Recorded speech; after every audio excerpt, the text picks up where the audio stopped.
Adelaide as we head downstairs to a man who gave his blood, sweat and tears for Port Adelaide, Sean Burgon. What do you, Sean? Well, Dwayne, as you said, the heavens have just opened up down here, so it's bucketing down right now. But I just want to take a quick look at the two key forwards from both teams, and Mitch Georgiadis and Riley Thilthorpe, who've both had great seasons to date right now. And even though it's going to be wet and windy, they're going to be looking to have big games. Mitch Georgiadis has kicked the 47 goals, Riley Thilthorpe the 41. Thilthorpe's had the 17-goal assist, and Mitch has had the 5, so it's going to be an interesting game, but they're going to be trying to have a big impact in this game early on. Yeah, they will. They'll have to work hard for it. I'm just looking for Miles Bergman. He's just gone into the middle mark. He's not going too far from there. I remember this last showdown. It was the first time he went in there and went straight to Jordan Dawson. Shut him down to 14 disposals. Will he be there tonight? Looks like he will be. I feel like Connor Rosie might have to go down the back line. They look a bit skinny back there as well. So maybe Connor will go back. Bergman stays in the middle. If they're going to win this game, Port Adelaide, they've got to do it in the middle, though. They got on top of Adelaide in the clearances last time, and they'll need to do that again tonight. Jordan Sweet had his best game last week. He needs to back that up against Riley O'Brien. This is going to be a belter. Isaac Rankin, you think conditions are going to suit him? Have they got a shutdown defender, Port Adelaide? Josh Sin might get that job. He has got a big role to play for the Power if he's standing Isaac Rankin in these conditions. Peatling just standing next to Zach Butters, like 12 tackles last time in round 9 of the showdown. Butters had an outstanding game, as he always does, 33 possessions, so keep an eye on that as well. Top spot on offer, Dwayne. Yeah. A lot at stake here for an Adelaide Crows team that have been in the wilderness for a while. Not for any longer. They've announced themselves. They're here to play. They're the big boys. See whether Port Adelaide can just upset them. Nothing would give them greater joy. Are you ready for this? A Saturday night special coming away. Nowhere to hide. Showdown 58 is underway. Adelaide Crows will grab top spot if they win. Caught out to stop them. Berg kicked the wrong way, and he's kicked it straight to. This is hard to believe. It's a goal assist. I can't believe Fogarty's going to have a line-up at goal. Can you believe a player could kick the wrong way? How can a professional do that? The best goal assist he's had. Well, that is incredible. And Ken, I don't think you can even smile at that one. Imagine Neil Armstrong saying, "Sorry, boys, I think I've gone the wrong way." Fogarty for the opening goal of the night. Wow. This just might set the scene for something quite extraordinary. So we've had a 60-metre wrong kick, and then Darcy Fogarty, who never misses, just slides one to the right. I tell you what, guys, the crowd down here were absolutely stunned as well, not just you guys, but they didn't know what they were actually watching just then. I'm still stunned by it as It was well. one of those runs where you looked at it and went, hang on, have I got this wrong? Yeah, exactly. That's what I thought as a call. So Bergman giving away a free kick as well. Not a good start for Miles. And Walker's under this. Ball knocked to the back. Farrell got there just ahead of time. Down to line his sanctuary, but he has to be careful. Keys, who can sneak a goal or two. Can't sneak one here. He must have been paying attention right there, Miles Bergman. He just found himself in wondering why he had so much space at the back of the stoppage. No harm done. Sort of. A bit of harm to his reputation, perhaps. Ball falls to the back. Burn-Jones had it, but lost it as he was tackled. And Boak a little overzealous with that tackle. Peatling to take it. Second showdown for him. Heads wide. Tex caught behind. Zach Thatcher right there. Rosie knew where the line was, and they slide into the fence. So Lear has got Thilthorpe, which we obviously thought. Zach Thatcher's gone to Walker. And Jones has gone to Fogarty. So Jones has got a big job. And then Darcy's only 6'4". Jones is about 6'1", 6'2", but that'll stretch him a bit. O'Brien, sweet with him, coming off the best game of his career. Was outstanding last week, Jordan Sweet. In the wet, similar conditions in Launceston. So Port Adelaide have played in these conditions back-to-back. 10 clearances, 22 possessions last week for Sweet. Keys around his body. Taylor couldn't quite get there. Thilthorpe was clever. Rankin just as clever. And the ball doesn't grip as much in the wet when you kick those tricklers. At the SANFL game before, as a curtain raiser, Adelaide kicked 12 goals, 22 in that one, Dwayne. They're zip 2 and 1 out of bounds from 3 kicks so far. Just to confirm, the opening is just as big in the wet as it is in the dry. It was amazing to see how many were missed. As this one's Keys' ball and not miss. And he does miss. Peppering the goals. You want to take your chances early in a showdown. They can go from one end straight down to the other. Ben Keys admitting this week he likes to oil up his arms in the hope that the tacklers can't grip him, especially early in games. And it looks good. Well, you were oiler, were you, Gary? Yep. Long kick. Phil thought when the fist went to the back to Wall. Shiny arm. A little bit extra for a night game, Dwayne. Just a little bit of glisten. John, one of the Crows' best and fairest last season, having another great year. Ben Keys, huge reason why they've risen up the ladder. And they are the big riser of this season. Butters, it's going to be a key tonight if Port Adelaide to get this one against the odds. Curtin inside to centre half forward. Bergman, he knows where he's going this time, and he gets a round of applause for the Crows fans, which is nice. Georgiades can't mark it, and it's out of play. It looks like Nick Murray's spending a bit of time with Georgiades early on. Miles Bergman to be happy just to get one where he wanted it after a couple of stray ones early. It was a good clearance too. Went all of 60. O'Brien, Peatling, found a little bit of room around his body. Rosie playing with that broken hand off half-back. Keys rolls it to the 50. Race on. Fogarty won't get there. Well, Bergman waited for Zerk Thatcher, who waited for Bergman. So they went on the same page there. Rosie left it behind. Saliga to make him pay. Cut off by no, not cut off by yes, cut off by no, cut off by Lear. Had 3 goes at that slippery ball. Put them all to grass. McIntyre around his body nicely. Lukosius to Wines. Port Adelaide get their first opportunity. He mongrels one inside 50. That was bizarre. Wines gets it back. We can have another go at it. Georgiades out wide to Richards. He's been a goal kicker this year and nowhere near it now. Made a meal of that. The first offer for Ollie Wines, he had Georgiades free over the top, and when he kicked that low mongrel, and then just a number of mistakes on top of each other here. Contested possession important. Port Adelaide number 17 in the comp from a contested possession point of view. They're 12-5 down at the moment. Got to get their hands dirty. Yeah. Crows flooding numbers back. Heads to the pocket and Lukosius pulls it in. Well, this is what they're paying in the big bucks for. Rise to this kind of occasion tonight.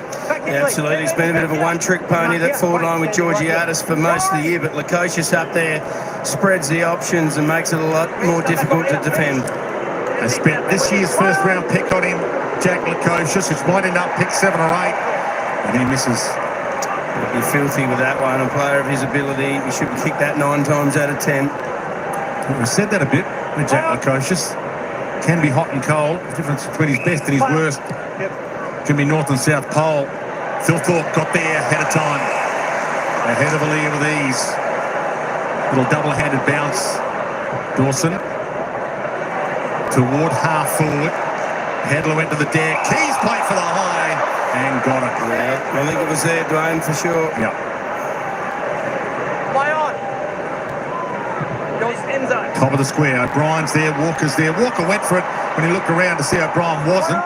Somehow got it out. Aaliyah to a dangerous spot. Dawson can't mark it, and he might get a free. Richards coming the other way. He was just untied. He took his arms, I think. We'll find. And this is well within his range. And what happens there, Gary, as you well know, when you're a midfielder who jumps at the ball and you've got a smaller defender, they panic a bit, don't they? Just panicked there and took the arms. Kicked his showdown winner after the siren here in 2022. You're not a completely different spot. A little bit further out, a little bit straighter, perhaps. I thought he was 70 out that night, Roo, against the fence. Felt like it for Port supporters. In game 150, that'll come back a little, but nowhere near enough. And a stadium play? No, it didn't. Stuck back in after crossing the line. Well, Porter just getting a little bit of a let off here. Adelaide zip 4.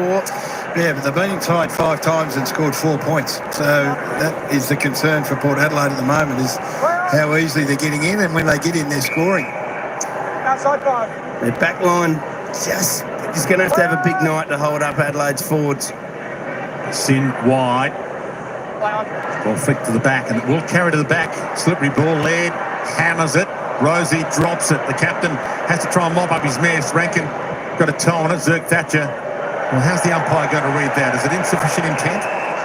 You bet it is. Well, Dawson only had the 14 touches in the showdown earlier on in the year. This will be disposal number 4. Number 2 in the AFL for inside 50s per game. So nice surprise getting another to his name here.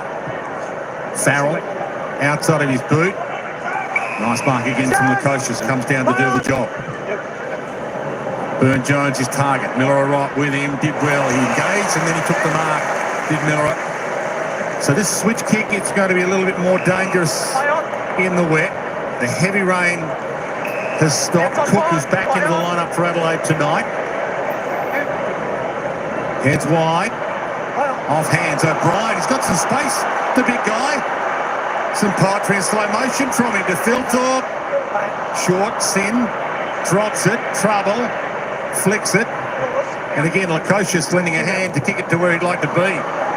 All the way back to the Adelaide wall. Keane, who took the saving mark in the showdown earlier this year. They're defending deep, Port Adelaide. I mean, they win the ball, they've got nothing to shoot at when they come out. They had 18 players in one half of the ground at the moment, so probably need to slow a little bit when they get the footy, try and even up ahead of the ball.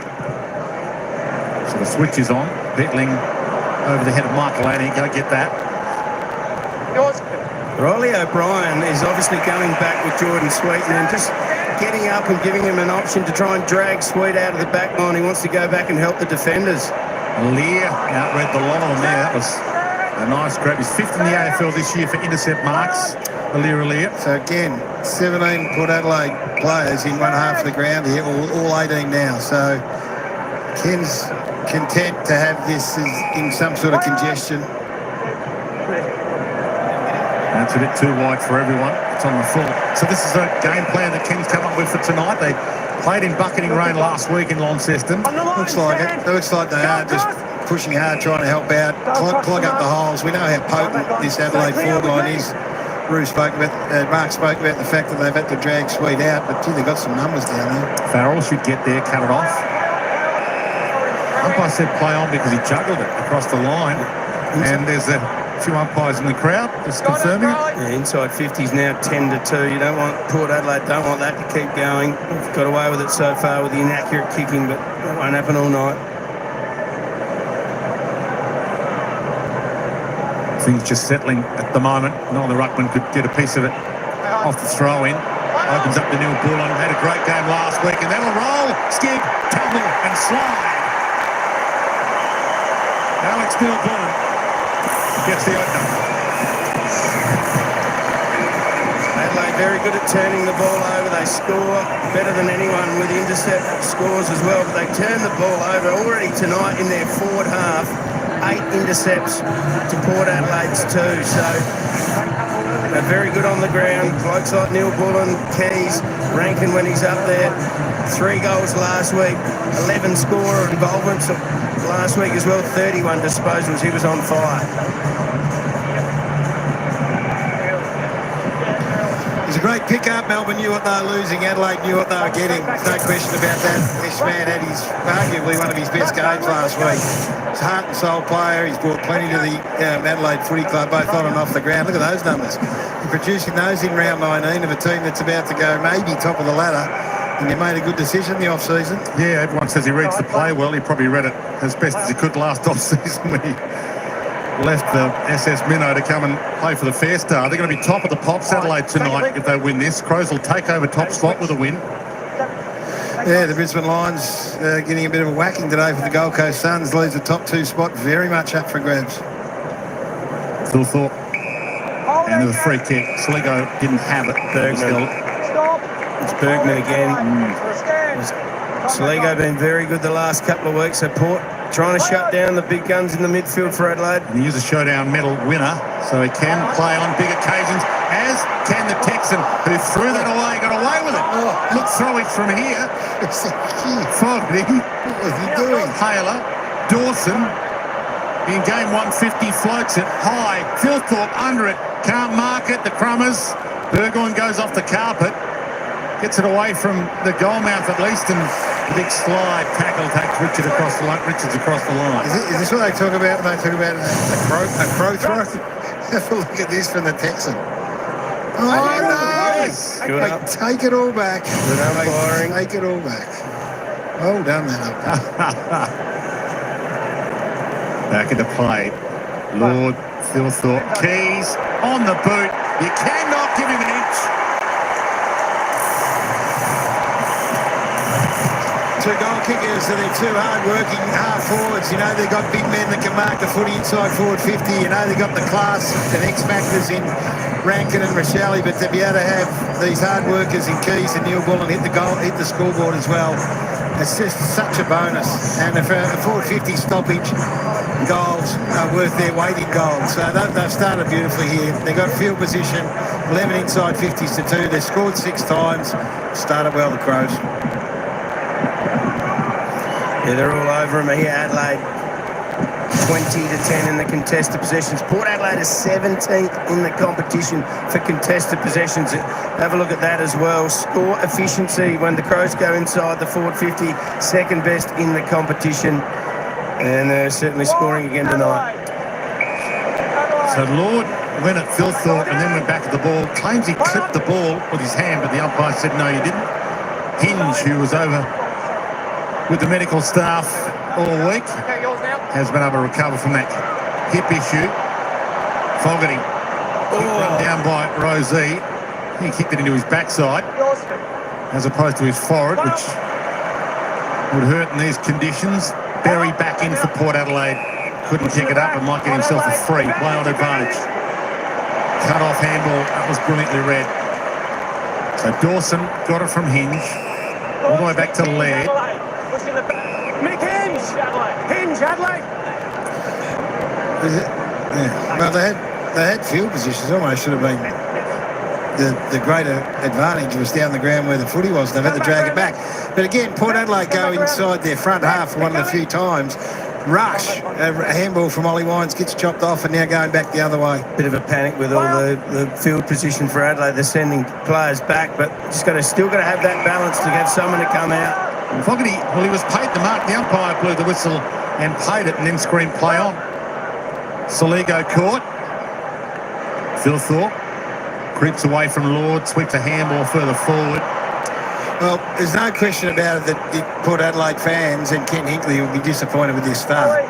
The contested number's 25-12. It's hard. They're going about, and that sums it up. They're about half as hard as Adelaide are at the moment. So it's Butters and it's their leaders. Butters had one touch, Boakes had one touch. They've got to get their head in the hole here, get to work. Yeah, he's not getting the lolly teeth out to smile at the camera right now, Ken. A bit more serious a showdown. Soligo. So that mark won't be paid. Soligo gets his own ball back off the crumb. Cook to Laird. High. Tough one to grab. Pedler nearly did. Got there ahead of the rest of them, and then he rolled it out in the direction of Zach Taylor, who's playing game 20. They've got some youth and some good experience, the Adelaide Crows. Dan Curtin, who might well win the Rising Star this year. Zach Taylor in game 20.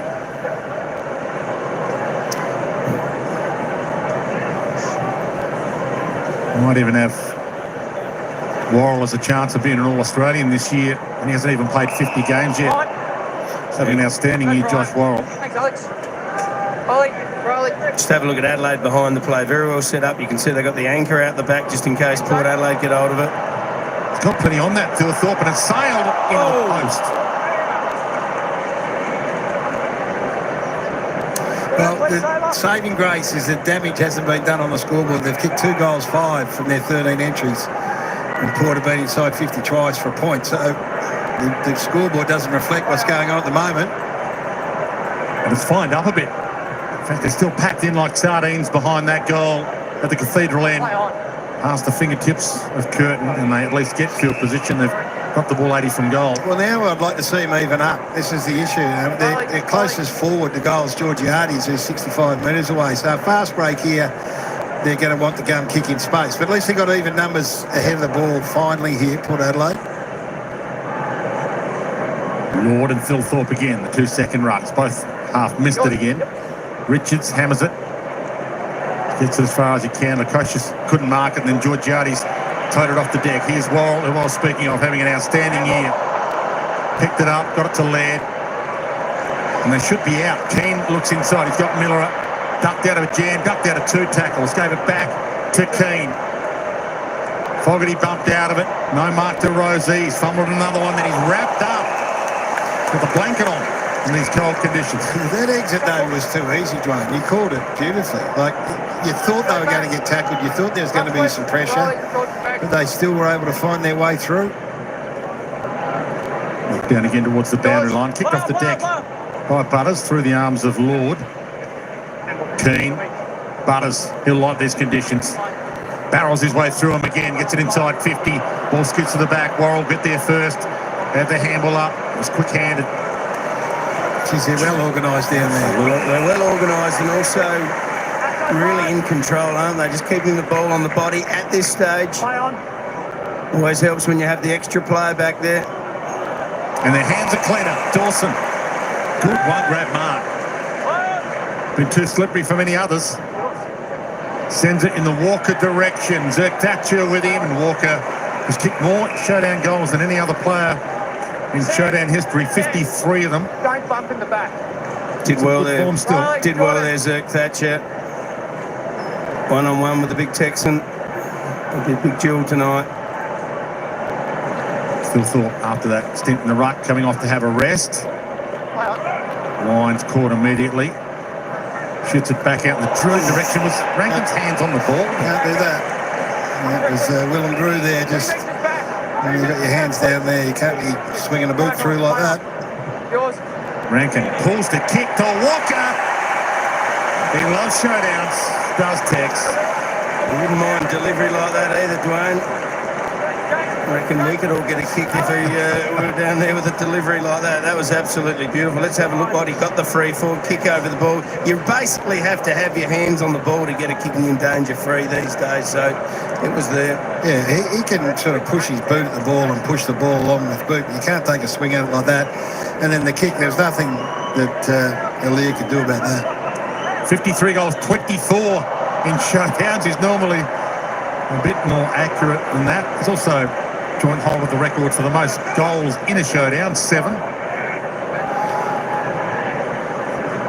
So again, letting them off the hook, their forward line. In fact, they're on top all over the joint. In the forward half of the ground, from a Port Adelaide point of view, they've only had 12 touches, so It's hardly been there. When it's been there, they've been outnumbered. Gary, there's not much fun playing in a forward line when you're outnumbered. the defence is well on top. Murray with a big fist from behind. Tex was clever. Got it to Berry. Heads long and strong. Gets it home. Sam Berry. Well, a bit of class from Tex Walker there, and instead of taking possession, he just tapped it over to Sam Berry, who is one of a number of young players that are getting better for Adelaide. Let's have a look at how it all unfolded. There's Tex. He said, I'm not going to take that. I'll just slap it, put it out in front. And Sam Berry, that might be his best goal he's ever kicked. That's 55 metres out on the run. Beautiful kick.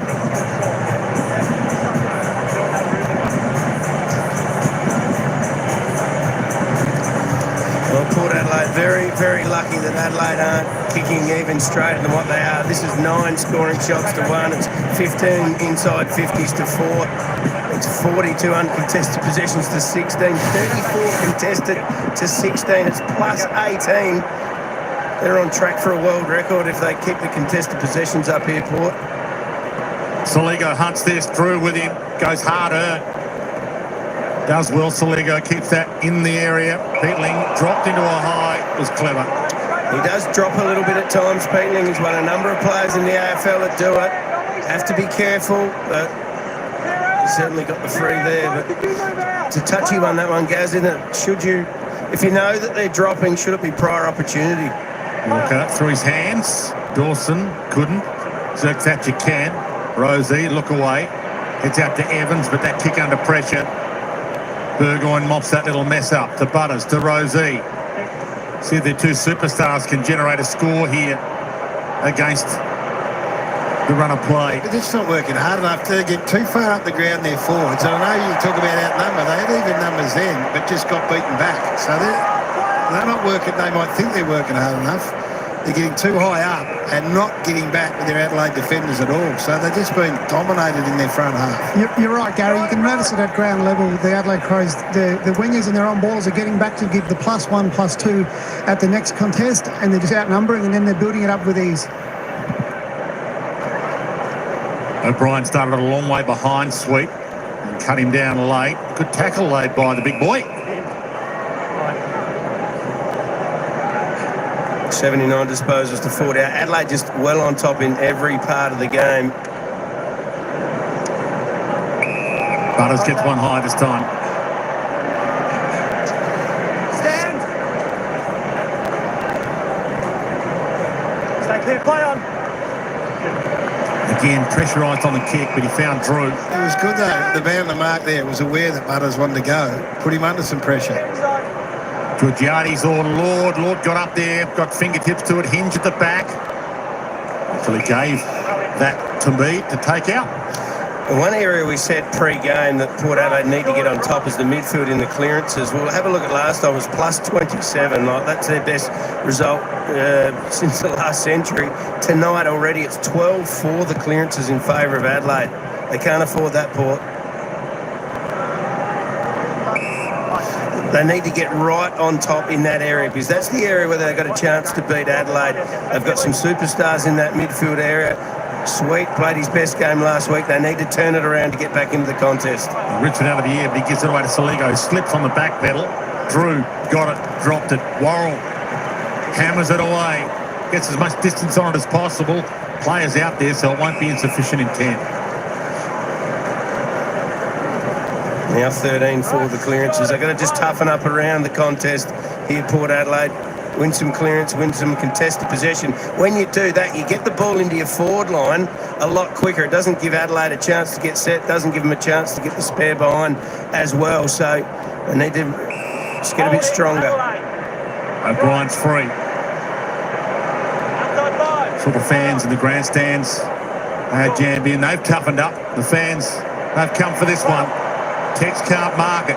Fogarty danced past a couple, sends it to a good spot. Farrell's under it, backing back, got a fist on it and killed it to the boundary. Well, they would hope to be cashing in here now. That's, you know, the margin here is at 23 points. It feels a hell of a lot greater than that. And the ease of ball movement there from one end to the other. And Tex Walker dropped the mark he should have taken in the end. They still were able to get back on it. So time to cash in here for the Crows. It's not a windy night at least. It is cool. Rosie, I'm not sure what that was, but wasn't really effective. And then Soligo took the legs. So that'll be a free to Drew. No great adventure about the way they're playing. Not trying to change direction, certainly not trying to take the corridor on. Just can't do anything, really. Outside 5. It's almost as they feel like kicking against the breeze and just mopping up time. It's a very, very boorish, predictable way they're going about it. To the congested side, that travel. Lord goes up with a fist. Again, Mead wasn't clean-handed, so it stays in that congestion.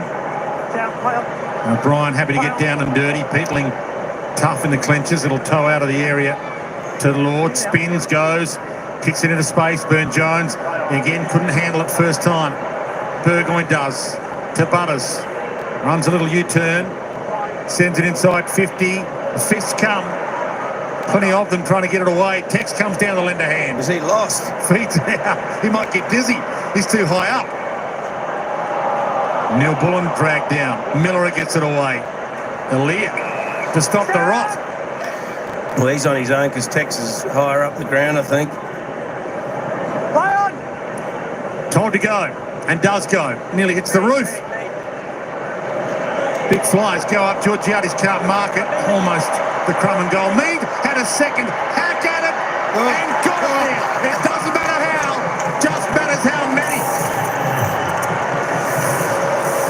I didn't know he had it in him. I thought it was Zach Butters that was streaming through there. So, God, they needed it so badly. And it was a little bit of magic in the end. He hit the pack at 100 miles an hour. You know he had this in him, Mark? Oh, look, anything can happen nights like that. Just touched off the ground. It's a great effort. Well, that's one of those nights where there's going to be a lot of kicks off the ground. What a leap by Georgiades. I think he got a knee in Worrell's head there as well. It's a terrific effort. This is a terrific effort. The heads up, awareness, and then a little outside of the boot up. So it's a terrific goal that they badly needed. 7 insides, 1 goal, 1. The margin should be greater at 17 points. They've got to look at each other in the eye. Butters is starting to get busy. So he's starting to find a little bit of footy now. And they get a bit of field position. And here we go. His price just keeps going up. Zach Butters. He is a superstar. Look at him go. He gets a free kick for high.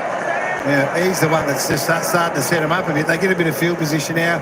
You can tell when they're a bit more competitive is when they're coming at the footy, which means that they've always kicked the top. Good on him. High bomb. Bring back the barrel. In these conditions, holding support. Against Riley O'Brien. So the chaos ball, you send it up, it might work. But this is the thing, Dwayne. The first 10 minutes of the game is none of these Port Adelaide forwards were coming up at the footy. They were all heading back to the ball because they are so high. So you win a centre bounce clearance, you get 6-6-6, and now you can come towards the footy and you get your jumper pulled, as Riley O'Brien did then, and you're having a shot at goal. 3 goals this year for Jordan Sweet. He'll be confident after last week. And again, good hit. Struck it Sweet. Magnificent kick in these conditions. Well done, Jordan Sweet. Needs a big night tonight. Up with Ollie Lord will be his backup ruckman. Riley O'Brien's been in great form. Jordan Sweet needs to try and break even with that one. Just sloppy by Riley O'Brien. Didn't need to do it at all. But that's what happens when you get caught out of position. Butters kicks a top, doesn't quite work out. Have to make up a bit of ground. Jordan Sweet, the beneficiary of that.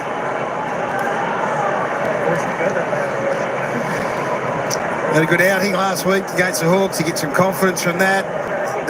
So hits a scoreboard 2 in a row, close to 11. Butters is up to 8. Leading possession winner on the ground. Was really quiet in the first 5 or 10 minutes, but he's the one that sparks them. There's been talk about players getting close to 2 mil now as footballers. Butters has got to be getting close to that when he signs a new deal. It's getting better and better and better. Rosie squeezed it wide to Boak. Play on advantage. Drew, a few players stopped. He heads wide. Georgiani's manhandled. Who took down who? That's the question. Crows free. Better though. Better from Port Adelaide. Yeah, they're on top, starting to get a bit of ball movement. For the first time for the game, Gary, they're now starting to run and carry the ball, which we've seen when Port Adelaide play the best. That's what they do. Sweet. Thumped away from Aaliyah. Straight to Curtin. So they didn't work out well between them. Rosie jumps in and high contact free to Port. It's going to Evans. But even that contest there, they just started to push back against Adelaide for the first time tonight. So the contested possession numbers starting to even up. They got a little bit of an appetite for the contest, which for the first 10 minutes just wasn't there from Port Adelaide. Fist of Hinge. Let it skim to Georgiades, who was pushed in the back as he kicked it. McIntyre's marked it anyway. Yeah, great mark. Well done. Tough kick, but it's kickable. We've seen players do it from this pocket before.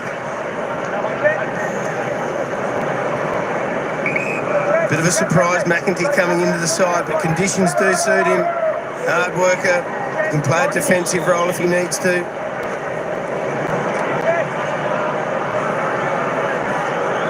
Siren about the sound on him, so he can't run around now. Struck it well, struck it magnificently. You can't strike it any better than that. It's starting to rise. Showdown 58. They're always close. With a 5-point ball game earlier this year in round 9, and Port Adelaide have kicked the last 3 goals of the opening quarter. 3-6-24 to 3-1-19. 5 points to margin with 3 quarters of showdown. 58 to play.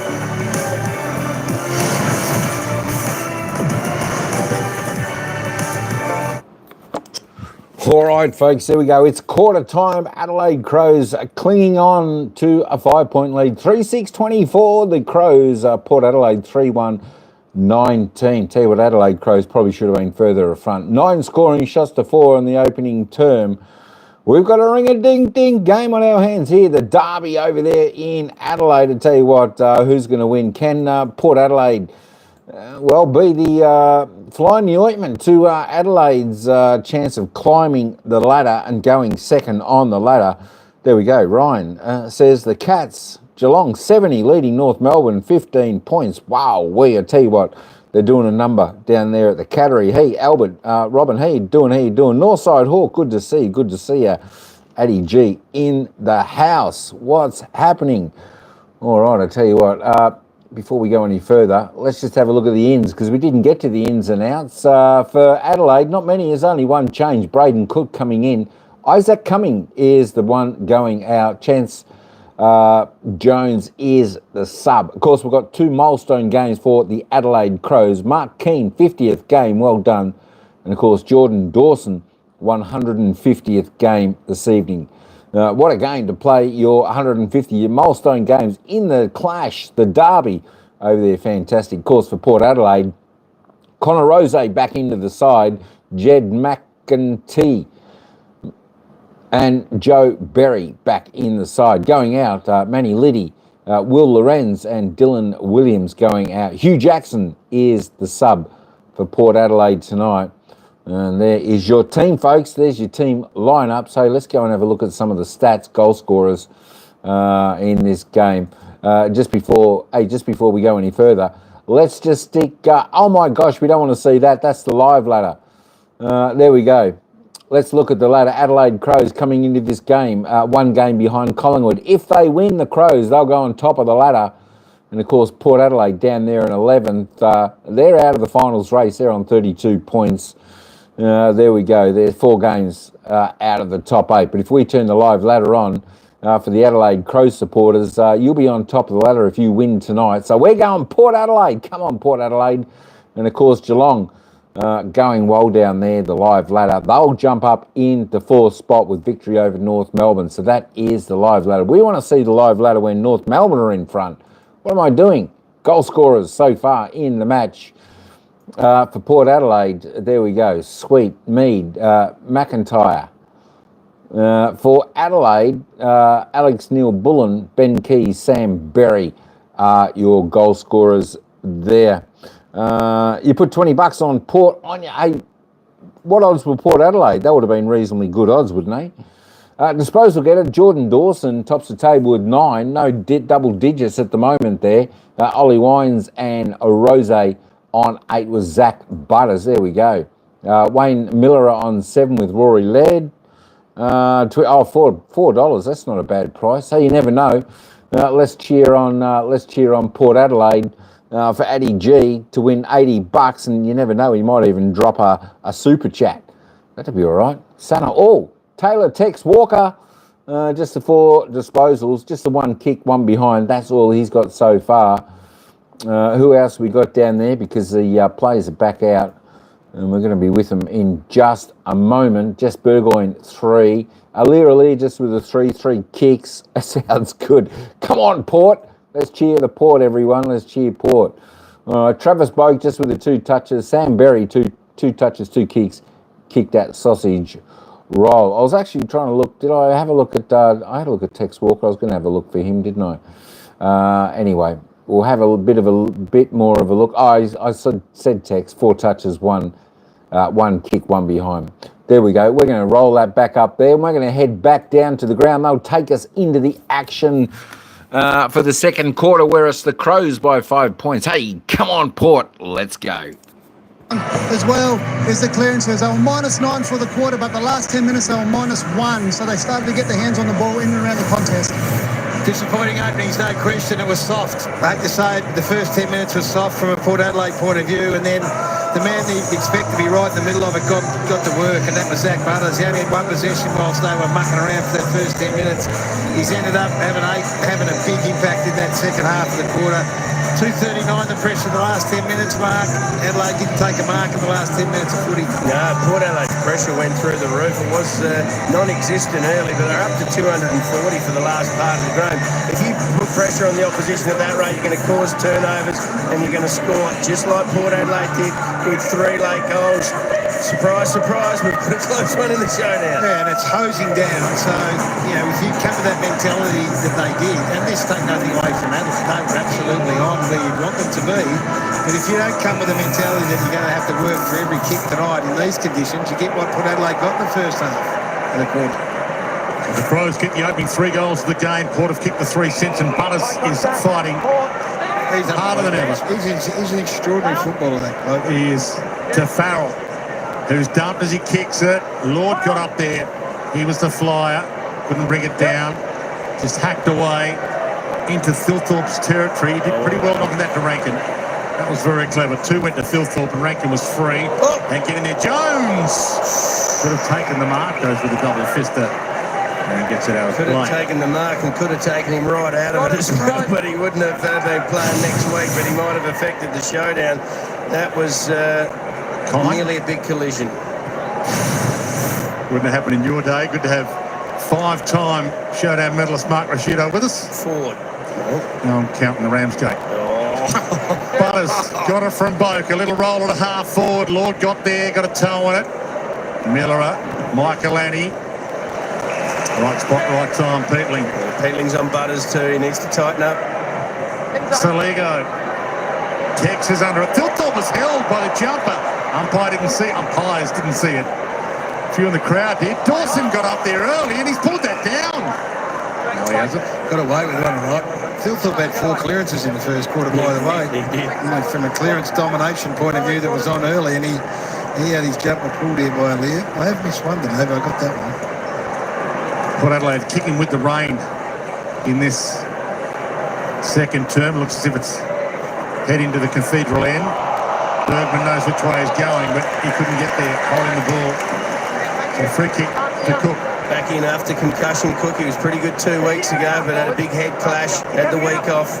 Back in the side for late in for Isaac Cumming, who just pulled out with a bit of a calf complaint. Is he in their best 23, this fella? He's certainly got the potential. He's only young. He's got bucket loads of talent. Nice. We're looking around to try and pass it as if he didn't have the distance in him. Good look on his face. Suggested he might not have the range. And it's across the face. A little Jones got there with a fist. They could rush it here, Port Adelaide, if they're smart enough. There's plenty of players around. And now he rushes that out of play. And he didn't get done for insufficient intent. I think 2 different rules. You can rush it behind with freedom there. Yeah. Umpire was right there looking at him. So he's considered a pin in Dwayne. It was too close to goal to find a free kick. Josh Sinn's got the job on Rankin. Let's keep an eye on it. Slap to the front. Or Peatling might pounce on it if Jones doesn't. Got there ahead of him. High ball, Dawson direction. Couldn't mark it. Richards crumbs it. Keane wobbles it back inside 50. Peatling right spot, right time. I reckon Willem Drew's going to Jordan Dawson as well. Dawson had the 8 disposals in the first quarter. Bergman started on him. I think they've just changed that up, and Willem Drew was the man who used to do that job before Miles Bergman went into the midfield. Well, this is a nice way to put one back on the nose of Zach Butters, is to get forward. If he's your responsibility and he lit them up, and will hit the scoreboard and hurt them back the other way. Another important pick-up in the off-season. Beautiful kick. And the Crows have started the second term as they started the first, owning possession. And it's on out there. It's on. They went straight to Butters, and he's won himself a free kick, Zach Butters, because Peatling is his opponent. So Taylor Walker was into him the whole while Peatling was lining up for the kick, and then as soon as the goal was kicked, they just went at him, and he loved it, and he took them on and got himself the free kick in the middle of the ground. Yeah, Adelaide flooding back to try and get back now for this kick out of the middle.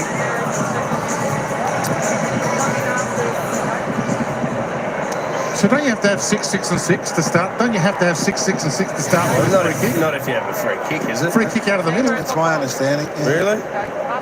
Doesn't happen very often, does it? So here's a free kick. So Peatling with Butters as the opponent, and not much in it, but they all went after him, and he loved it, engaged in it. Now gets a free kick. Well, it goes to actually Sweet. Georgiades gets up there, off hands. Richards had a fresh air shot. Thilthorpe wobbles it away. The swipe on from Keys was clever, but it went straight to the waiting arms of Farrell. Jones might have turned it over. He has. Went a little high on Keys. Dawson through the traffic. Thatcher straight back the other way. And straight back at you with a torp. Georgiades dives, can't mark it. Laird half throws it, fully throws it. Free kick. Darcy Byrne-Jones will be kicking into the rain, into the teeth of it. Riley O'Brien's got back in the hole here. They help out. Georgiades and Ollie Lord and Keane. That wind is swirling around. At times it looks like it's favouring that end. At times it looks like it's going the other way. So it's a tough kick for Darcy. Kick it at the middle.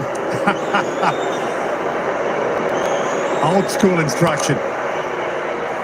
He does kick it at the middle. It's drifted and just flicked through. Watched Rocky 3 the other night, Dwayne Lee. He said, I'm seeing 3 of them. He said, hit the one in the middle.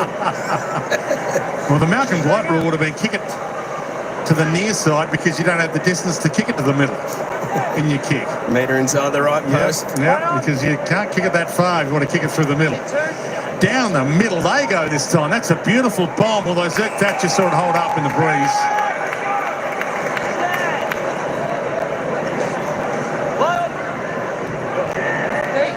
Sits it up in hope. And Jones didn't really go at it. He went at it with a boot instead. Worrell likewise. Wines decides to go down and pick it up. Berry, Jones. And Darcy Byrne-Jones get there. The ball too quick for him. Port Adelaide began the round 11th. 8 wins, 10 losses. Can't play finals even if they win their last 5 games, including tonight. Crows will take over top spot tonight with a win. Port essentially out to stop them. Spoil their party. It's a Crows home game. Crows showdown. O'Brien tried to kick that out of the air. Floats across the face and Keane looked over one shoulder, couldn't get there. Another ball in. Adelaide began the round third. 13 wins, 5 losses. Got the best percentage in the AFL, 139.6. Looking for their 14th win, which makes it pretty certain they'll play finals, but they could still finish top 2 and get a home final first up. Huge stakes here. Peatling just hacking it off the deck, soccer style at the moment. Soligo went and got it, rolls it away. Good clean-handed. Fogarty, Laird, Keys toward the wing. Walker gets there. Open forward line. Does he want to go? He does. Phil Thorpe direction. Gets there. Zerk Thatcher with him. Arm chop. Phil Thorpe wants to go as well. Open space ahead. He might go for home. On his left. If you don't mind, he can do it all. Selfie.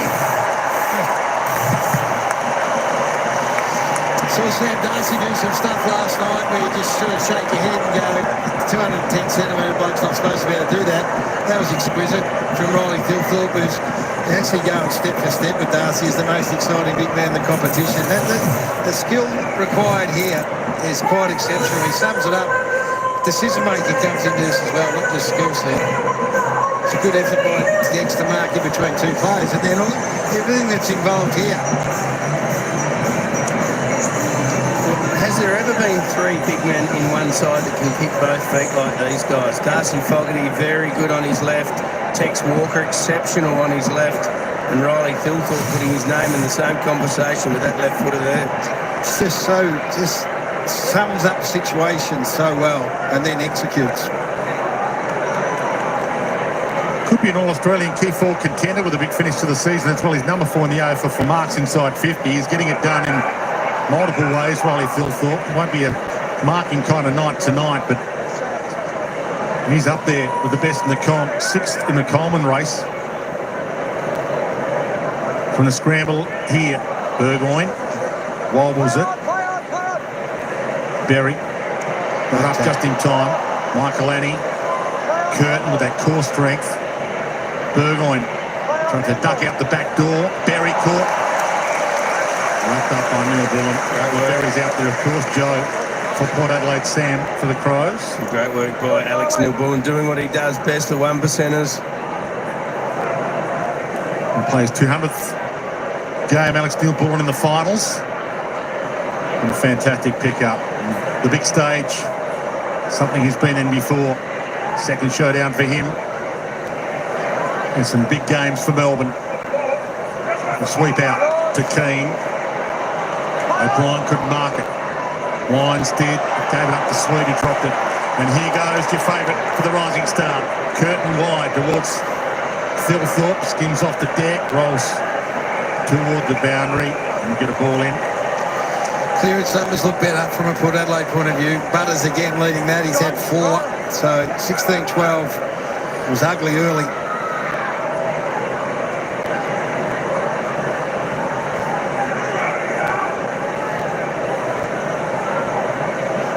Few fans have ducked from their seat into the covered areas. Rankin little slap on. Rosie was held before he got it. Zach Taylor doing that defensive job on him. Yeah, playing with that broken hand. The captain back in. Drew. Georgiades. Jones. No one home though. Worrell and Cook are back there. Worrell should get there first. Bergman hunts him down. Cook riding shotgun, but the handball missed him. Burnt Jones, huge chance, but he's turned it over. And that kick may be too wide for everyone by the boundary umpire on the full. Working harder though, the chase back. Talked about in the first quarter how the Adelaide defenders were getting back way too easily and rebounding the footy.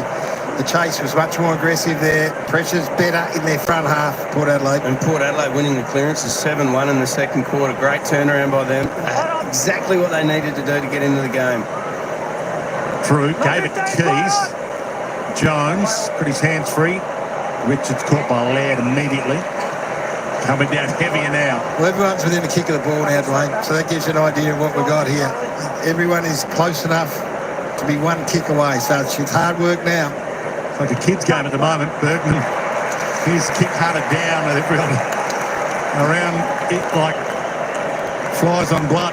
Yeah, and great smother by Sam Berry. Got to be courageous on nights like this. Put your hands over the kicker and try and stop those big kicks into the forward line. +9 contested ball, Port Adelaide this quarter. Huge turnaround. O'Brien and Sweet again. The two big boys battle. Sweet goes off the deck.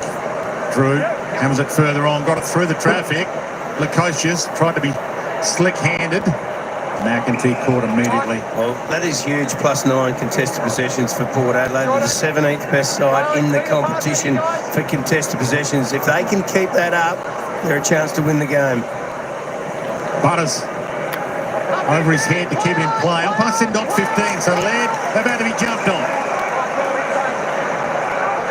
I've seen short of 15. Yeah, I was going to say it would have ended up very close to 15, but he made the call when the ball was in the air and didn't change his mind now. It made no sense whatever. I've seen short of 15s. You do know what I mean, though. Ball in the middle of 15 of them, hacked out of there, and it's on the full. On the 9. Stand. It's going to stay a wild night. Showdown 58. It's an Ollie Wines kind of night too. He's had 8 contested, he's 7 ground ball. He loves these conditions. So Mead could have marked that. He went with a fist. Rankin crumbed it, kicked it wide, and he might get cut some slack here at Zerk Thatcher because it's a slippery night. We wouldn't get away with that on a dry night. Some of those missed opportunities early in the piece for Adelaide. Now they sit back and look at these conditions here. He's not going to get those sorts of opportunities for a while. He's earned a spell. Ollie Wine's been outstanding. Bergman. And how's the umpire going to read that? He did slap it, but he was under some pressure. Sort of goes under the radar, Ollie Wines, these days. He, with Horn Francis and Butters and Rosie and Bergman now. But he's a ball, and he gets the ball from inside to the outside to those players so they can do what they can do. When he's not there, that's when you really notice him. He had 26 possessions in these conditions last week in Launceston and 10 clearances, Ollie Wines, just to back up your point, guys. That was the #1 possession winner that Port had in that game. And he plays in the ruck sometimes. Yeah. Here's Butters on cue. High towards half forward. Tough ball to mark. Worrell went with a fist. Murray. Spin out of jam was nice. To Cook. To Keys. To Berry. To the crowd.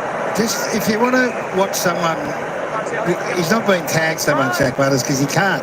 He refuses to be dictated to by an opponent. And if they try and lock down on him, he just is in constant movement. If you're any young player or any player that's trying to deal with a tag, come and watch him play footy for 5 minutes.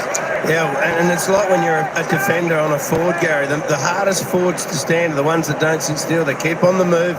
You can never get set as your defender. It's the same as a midfielder. Just keep moving around. Keep his eyes looking, and that's when you give away free kicks. Keane tried some dance moves. Didn't sell it all that well, but got away with it. Alir keeps his feet when Thilthorpe went down. Mongrels it in Lukosius' direction. Richards from the scramble. Bergman, Lukosius, Bergman, Cook got him. Got a half a kick away. McEntee in the pocket. Laird make sure it doesn't stay alive. I reckon they're just rolling Isaac Rankin up around the ball a little bit more as well. He's been in the forward line trying to do his creative work down there, but just going for a bit of a run. Keep the legs warm. It was 12-4 inside 50s for the quarter to Port Adelaide, so get him up in the action. Flick to the back. Farrell could kick it from there. He's a long launch of the ball. He gets a lot on it, and it might carry Georgiades out of nowhere. I believe it's behind. Please make sure the last touch is on the play. Score review. Umpire scores are behind. Please check this cut. John. Review underway. John. So Murray has touched it on the line. That is brilliant from Nick Murray. Did it go back onto his boot again? Was there a rebound? Oh, yes. I think there's a rebound back onto his boot, and he gets the goal. Well, you got to prove that didn't touch, which... To play the whole lot, I reckon it's rebounded onto his boot and goes through. We're waiting. There's a job waiting for you when you're finishing commentary, Garrett.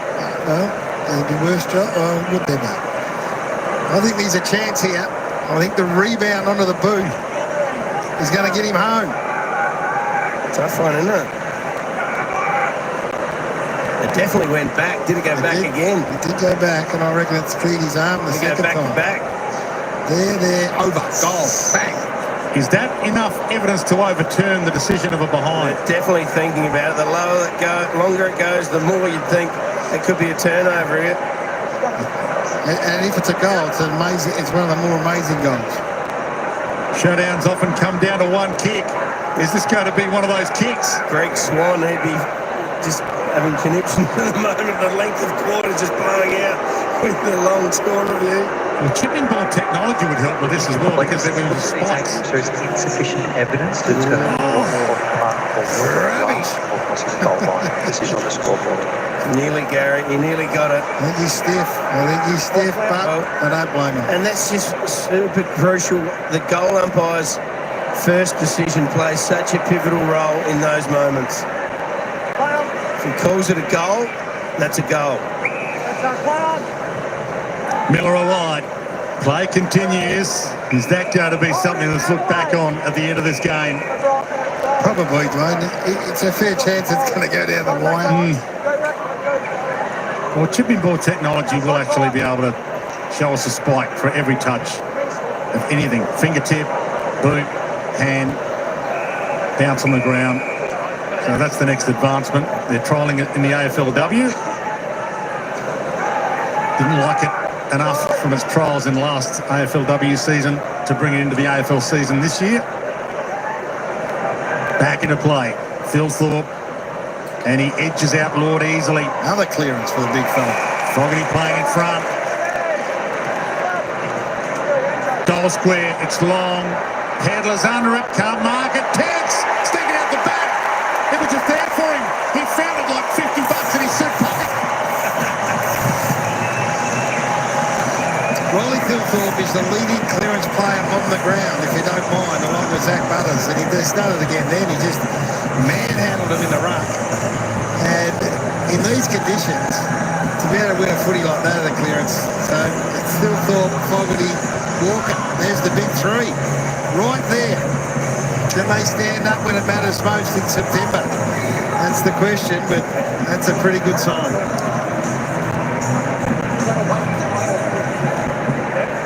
And we just talked about how to be a difficult matchup, and we said forwards don't stand still. Tex Hawker was on the bolt. Zerk Thatcher was chasing him the whole way. He never got set, and that's why when the ball hit the ground in the forward line, Tex ended up getting some space. But Phil thought that would have to be a PB for clearances. It is a career high already early in the second quarter. Neil Bullen back to half forward that travel. Evans can't mark it. Little flick from Rankin was clever to Philthorpe to Keys, whose eyes light up. Sizzles one through, a couple to the near side. Oh, Tex just giving him a little bit of feedback there, but perhaps not using him. Talked to Ben Keys over gather round. He said that Philthorpe is in the top 2 or 3 runners at the club. Yeah, and that's why they love getting him up the ground. Jordan Sweet's finding that out right now. So he had to deal with Riley O'Brien. Now he's dealing with Philthorpe. Philthorpe's there for this one.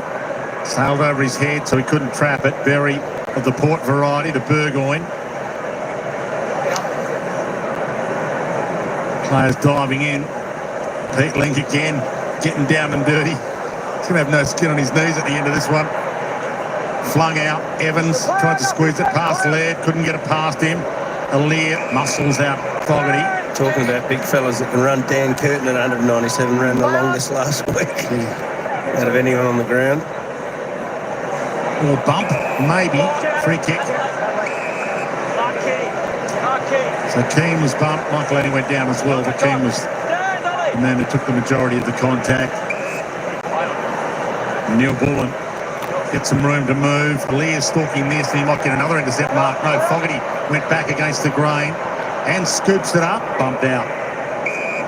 It's going to be really difficult for the Rising Star voters. Dan Curtin, has been a superstar all probably the last 2 months at least. Levi Ashcroft's a midfielder, and Connor O'Sullivan is a key defender. How do you equate different players playing different positions?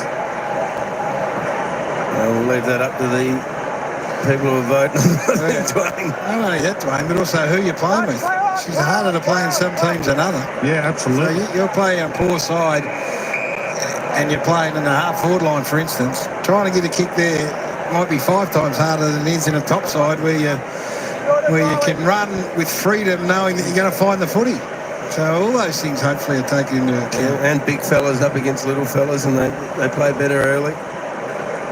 Yeah, whether or not Dan Curtin, in terms of Rising Star voting, might have some 3-vote games as opposed to the consistency of a Levi Ashcroft all year. And then he's in his second year, Dan Curtin, others are in their first year. Put any weighting on that? Well, I don't think you do. If you qualify, you qualify. You can't take that into account. Ollie Dempsey proved that that's not taken into account. He won it in his third year. That's a good point. Rankin. High. And Michael Lenny, umpire, you'll play on not 15 after he spilled the mark, so he wasn't sure that it was going to be paid or not. Maybe they learnt from the last one down the other end and they caught it in the air early. Been pretty wild, this weather, and this game's been pretty wild as well. Adelaide kicked the first 3 goals of the game. Port Adelaide then kicked 3 in a row of their own. And then Adelaide has started this quarter with 3 in a row. So it's been a game of momentum swings. It's with Adelaide now as Hinge takes it out. Murphy Reid Lobby's just raised its head and said, why haven't you mentioned him, Wayne? Exactly. He's been fantastic over in the West. Back into play. Maybe they should just take it out of the hands of the voters, and whoever gets the most Brownlow votes of all the right defenders, leave it for the umpire. No? But you go they're trusted to do the Brownlow vote. What about coaches' votes? No, that's not a bad one. Umpire circles and says, I'll have it. A bit more depth in the voting, not just 1, 2, 3. You might have some coaches sort of voting for their guy. Oh, they wouldn't do that, would they? Flung in the air. Knocked down. What about umpires having their guys? Berry to Picking. No, that never happens. Out doesn't happen. Play on the full. Hard going at the moment. Only 3 goals scored for the quarter and all to the Adelaide Crows. So just dried up a bit here for Port Adelaide. Philthorpe under this again. Lord slapped it towards the boundary. Not a bad option just to get it out and reset. You were down in Tassie last week. This is as heavy as I've seen it this year. Tassie had the wild wind though, blowing like a 5-goal gale to one end. This is a genuine dumping. We've been in a fair dinkum drought. This week is meant to be the wettest week in the last 20 years. Is that right? Potentially. 30 mils yesterday. Rankin just pokes that. Pedlar's inside 50. Manhandled. Free kick Bergman. So it's going to play percentages here. Nothing too cute. Won't be looking to pick anything off. Just take territory. And Rosie comes down to grab it. So can Port Adelaide do what they did in the opening term and hit back late in this. 6 minutes to play with here. They're kicking with the rain. High. Tough one to mark. Boat might get there. It skids on him. Worrell. Hinge. Newborn stands under it. Tex came late. Backed his backside into Berry.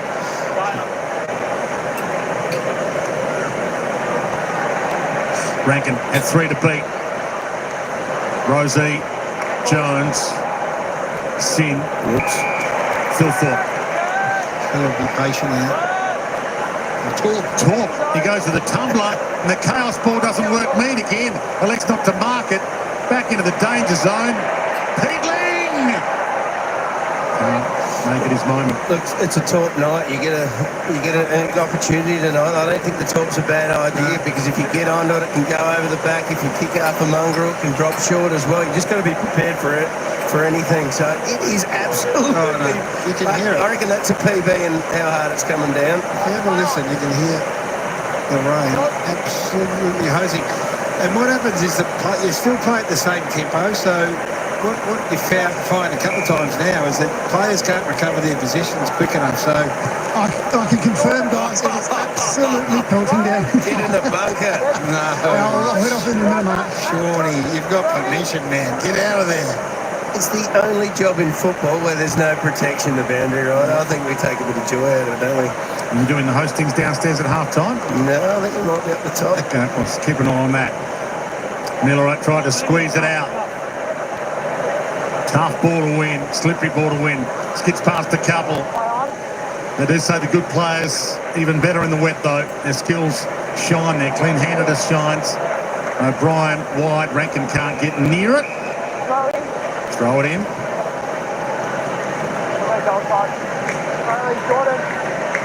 He's done well again, Dr. O'Brien. Neuroscientist that he is. Dropped last season, but he's been brilliant really. More hit-outs than any player in the comp this year. Came into this with 700, top of the pops for hit-outs again, Riley O'Brien. Butters wide. Berry tracks it. Richards off the carpet, gets it towards attacking 50. Worrell the other way. Knocked back to him. Hinge over the head of Boat. Curtin put his head down. Rolls out of play. It's about now, Dwayne and Mark, where you start hoping that the hot water in the showers is on. Start turning off the oppositions. Those days are over, but Back in the day, you'd be just praying. First in, Waverley Park. Well, they don't have those shower roses anymore. There was a water issue. Half the water of Australia was used on those showers at Waverley Park. They were like giant dinner plates. the fry pan heads. They were huge. Long kick to half forward. This looks good. Rankin, if anyone can make something out of this in the heavy rain, it's coming down by the bucket load. Rankin inside 50 to Pedlar.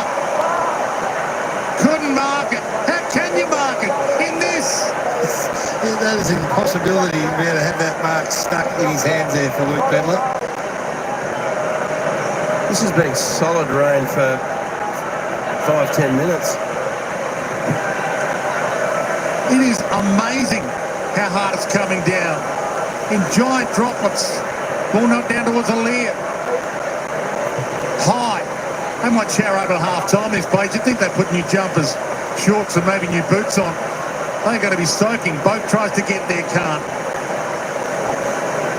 Saligo Boak. A goal here in these conditions is worth 5. It's ridiculous. Chicken pinch run. Off the deck, Neil Bullen, back to Michaelani. He found a spare man, Taylor. Overcooked the kick though. Farrell came hard, knocked from his grasp. Jones against the grain to Rosie. Gets it wide, so it opens up for Port. Mead looks around to see what he's got. They can steal a goal here, it's like 2. Good chance. Richards maintains possession to Wines. Stem in behind the ball. He sits it up for the leapers. Who's got a fly? Lukosius got there. Flung out. Berry. Kick smothered. Into the danger zone though for the Crows. Sin. Touch ball. Burgoyne waited for the bounce. Goes and gets it. Rankin with him. Attacked it. Ran over it. Michaelani nearly overzealous with the attempt at the ball. Didn't get anyone high. Umpire said keep going boys. Big Sweetie goes down low. It's a long way down to pick it up. Bergman took the legs of Pedler. Oh, it's unlucky. You're going for the ball and they pay the free. It's happened to one each way so far tonight. I'm not sure he can see all the way to centre half forward as he looks up. He's going to have to go the short pass until it's smothered off the boot. He has to go back and get it. Rosie hunts him down, smothered it again. Bergman knocks it out. Rosie, little toe. Burgoyne got an ugly bounce. Stays in play. Seconds keep ticking. Isaac. What can he conjure? Little touch on the deck was clever. Then he rolled into centre half forward, nearly missed his shoe. Farrell could kick a long ball. He's got the right to go for a barrel. Flyers go up. That's almost a mark, isn't it? It's going to be a mark. That's a marker. Wow. Trying to give you a chop out here, Dwayne. I thought he got one. In these conditions, you'd pay it. Let's have a look at it.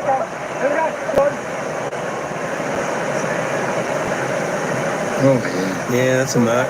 They're trying down to Berry. Maybe the umpires can't see that far either. Tex goes off the deck. Is it hurt? Did the Crows get one after the mark not paid? Farrell, good handoff around his body, though he's turned it over. Neil Bullen was clever. He flat-handed it first. He's got a 2-on-1 inside 50 Rankin. He thought about going. I reckon he'll take him on. He took a netball step. Take the 30 seconds now. Really disappointing for Port Adelaide because the pick-up under pressure running towards their own goal was really good from Farrell, I think it was. And then he got the handball out and the kick was terrible. In these conditions, as terrible as there are contributing factors, and it came back to haunt them. So this would be enormous. 4 goals only for the quarter if he kicks this. He's kicked some big goals before. Some tough goals. Well, that's a very, very important goal in the shadows of half-time in this rain. So just you watch it, Mark. I think it was Farrell running back the goal. Did a great job. He was clean as a whistle. Picked the ball up. So this is pressure here.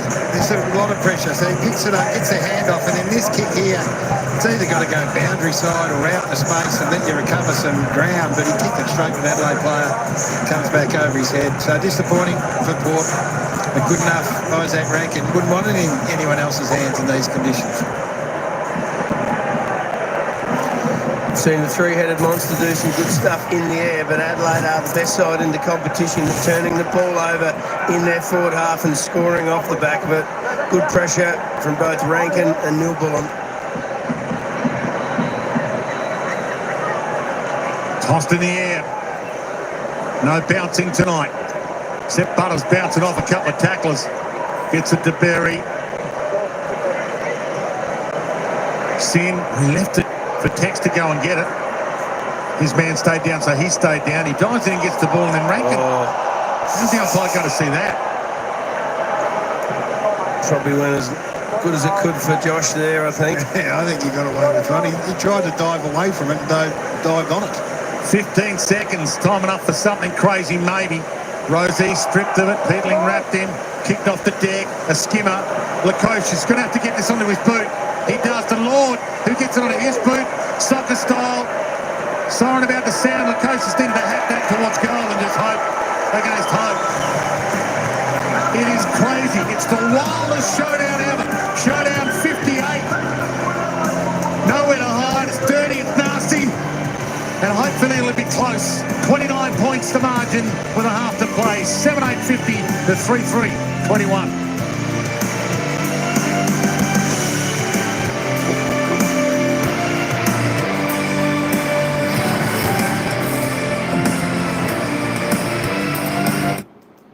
Well, I'll tell you what, folks, they've called for the boats. They've called for the boats out on the ground because there is that much rain. It is insane the amount of rain that just got dumped on Adelaide Oval there. If you're actually watching it, you'll see. I tell you what, it was difficult to see what teams the players were playing for. I tell you what, they must have lost track of the ball. There was that much rain. It was super, super heavy, what they were saying. I tell you what, wet weather footy. It's pretty good. Look, it's not as clean in that, but geez, it's interesting to see who's going to hang on to the ball. If they're just going to kick it, down to their goals off the ground any way they can to move the ball forward. Because in these conditions, I tell you what, goals are mighty hard to come for. Port Adelaide could only manage 2 behinds in that second term. Adelaide Crows, though, however, did a lot better job putting on 4 goals too. 7-8-50, the Adelaide Crows, 3-3-21 Port Adelaide. 29-point margin here, half-time, Adelaide Oval. I'll tell you what, we're in for a cracking game before that rain came. Hopefully the rain stops. It's, the ball's still going to be like a piece of soap to pick up. There was plenty of water dumped on the ground, so she's pretty wet underfoot. So we're going to be in for an interesting final half. But I tell you what, Port Adelaide, well, it's going to be hard. 29 points down from here in these conditions. Adelaide will be very happy. They got this margin. All players probably heading on into the rooms now. They're going to change. They're going to have a complete change of outfit, I would say, because they were absolutely drenched. They'll probably change their socks, their jocks, their shoes, their shorts, their jumper, absolutely everything. There you go, just to warm up a little bit on the day over there. Holy Toledo, what a lot of rain. All right, let's have a look at the goal scorers so far, because we had a few goals, 4 or so goals in that quarter. Well, no multiple goal scorers out there so far. We'll be back with the commentators soon when they're back. They'll give us a bit of analysis on the opening half. Taylor, Tex, Walker, Riley, Thilthorpe. They're kicked 1 goal, 1 apiece. There we go, 1-1 each. Isaac Ranke kicked that late goal there for the Crows. James Peatling, Alex Neil-Bullen, Ben Keys, Sam Berry, all were singles. And, of course, for Port Adelaide, John Sweet, Jackson Mead, Jed McIntyre. Just 3 goal scorers for them.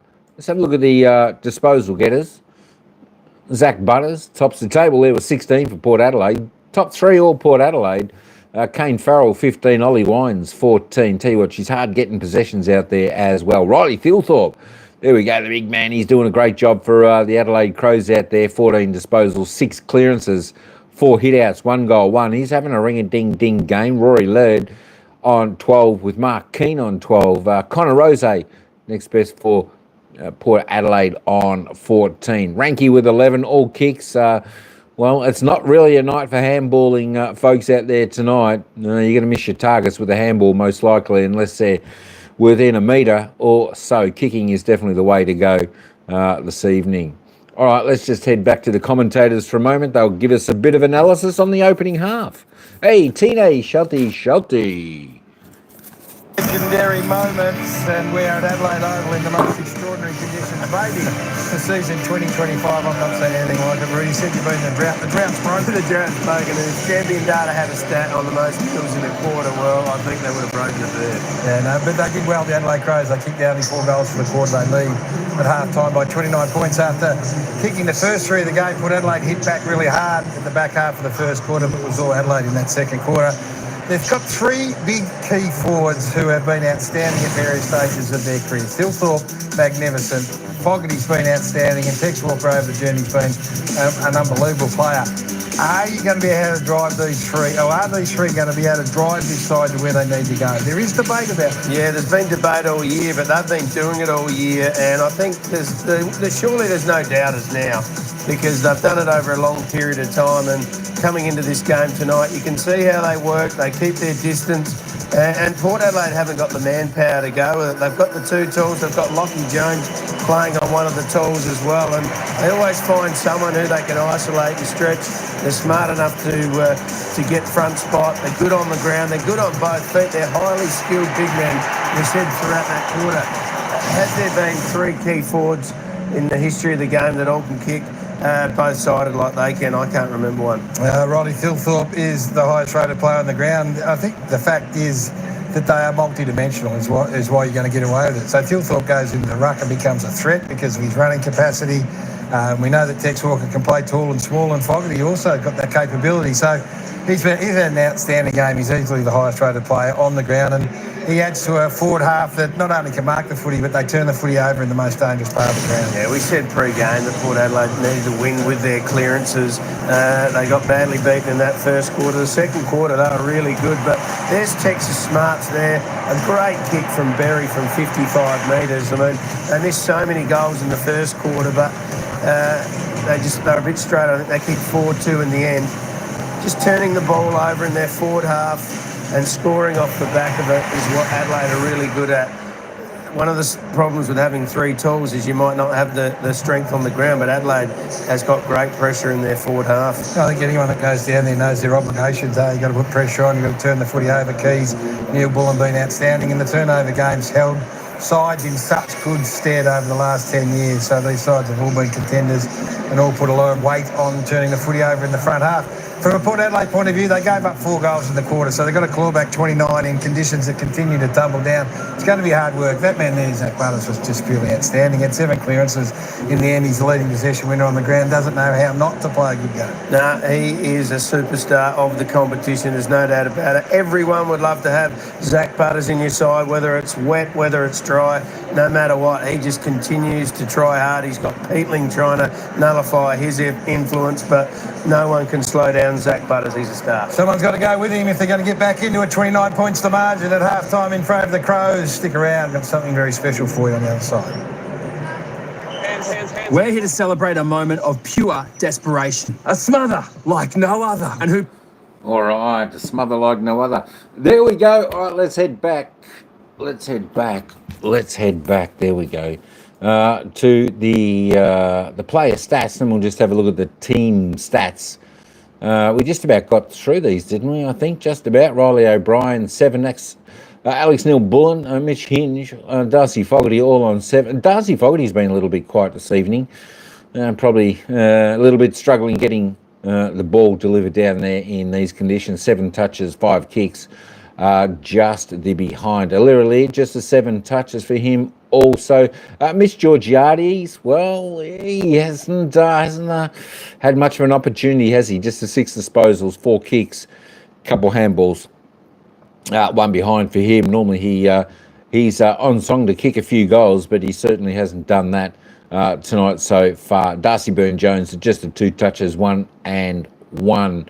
All right, let's have a little bit of a look at the team stats now. Of course, pretty tight, just plus 18 to Adelaide Crows in the disposal count overall. Plus 8 kicks, plus 10 handballs. Inside 50s, well, they're hard to come by, especially in that second term in the weather. 30 inside 50s for Adelaide's 15 scoring shots. Port Adelaide, 26 inside 50 for 6 scoring shots. Adelaide doing the better once they get it inside their forward 50. Efficiency inside 50, 60%. Great number for Adelaide Crows. 34 Port Adelaide need to work on. Free kicks, I tell you what, there's a lot of free kicks being given tonight. 32 free kicks in total. 20 of those going to the Adelaide Crows, just 12 to Port Adelaide. I tell you, in the wet, slippery, skidding conditions out there, there are going to be a few free kicks out there tonight. That's just wet weather football. It's going to happen. Players won't be able to hold their feet, etc. like that. It's going to happen. So we do expect it. But The hit-outs, Adelaide Crows, they're +3 in that section. Clearances, Adelaide Crows doing the job there as well. 27-21. They're +2 in centre clearances, 5-3. Stoppage clearances, +4, 22-18. Contested possessions, both teams contesting the ball reasonably well in this game. Adelaide, though, however, 15 plus, they're uncontested, 26-26. Looking at the marks, the marking will be down in this game this evening, folks, so don't worry about the low numbers here. As I said, it's very hard, the ball coming in slippery.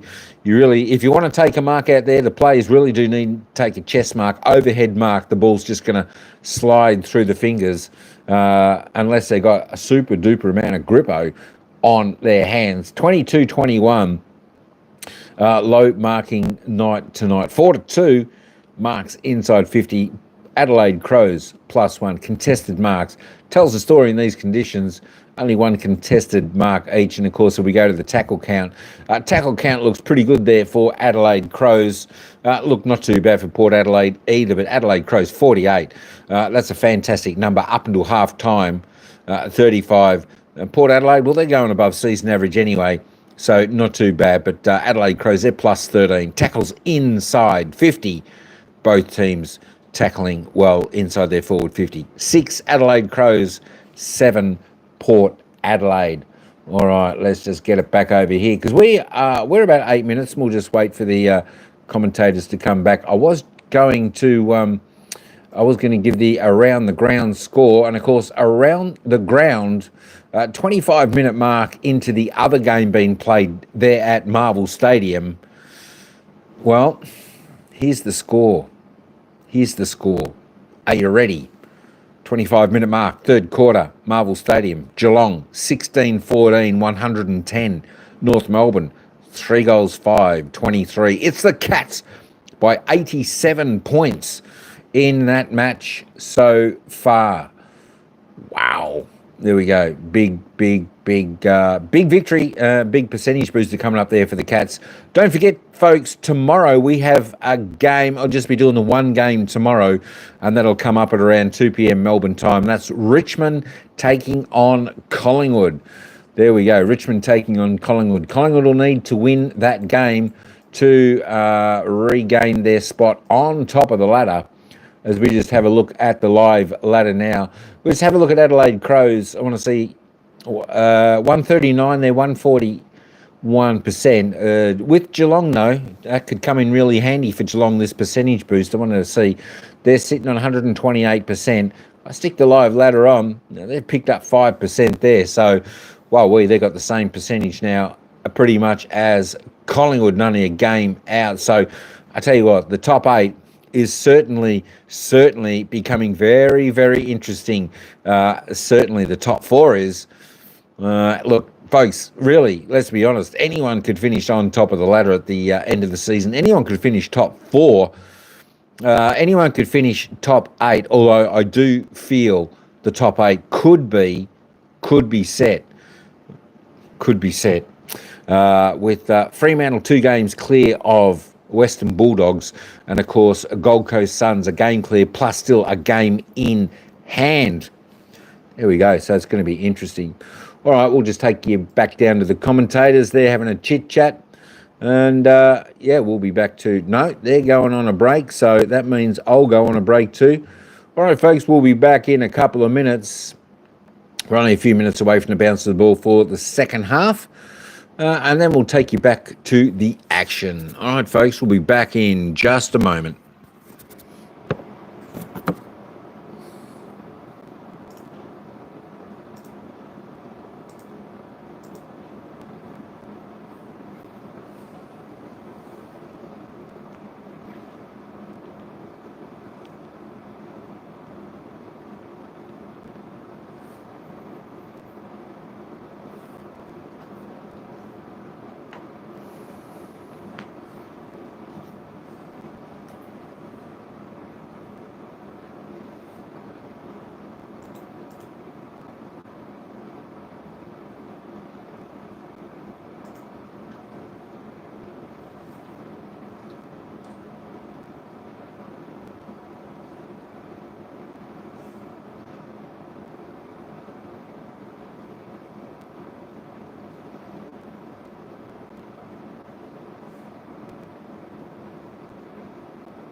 some amazing showdowns over time. This is showdown 58.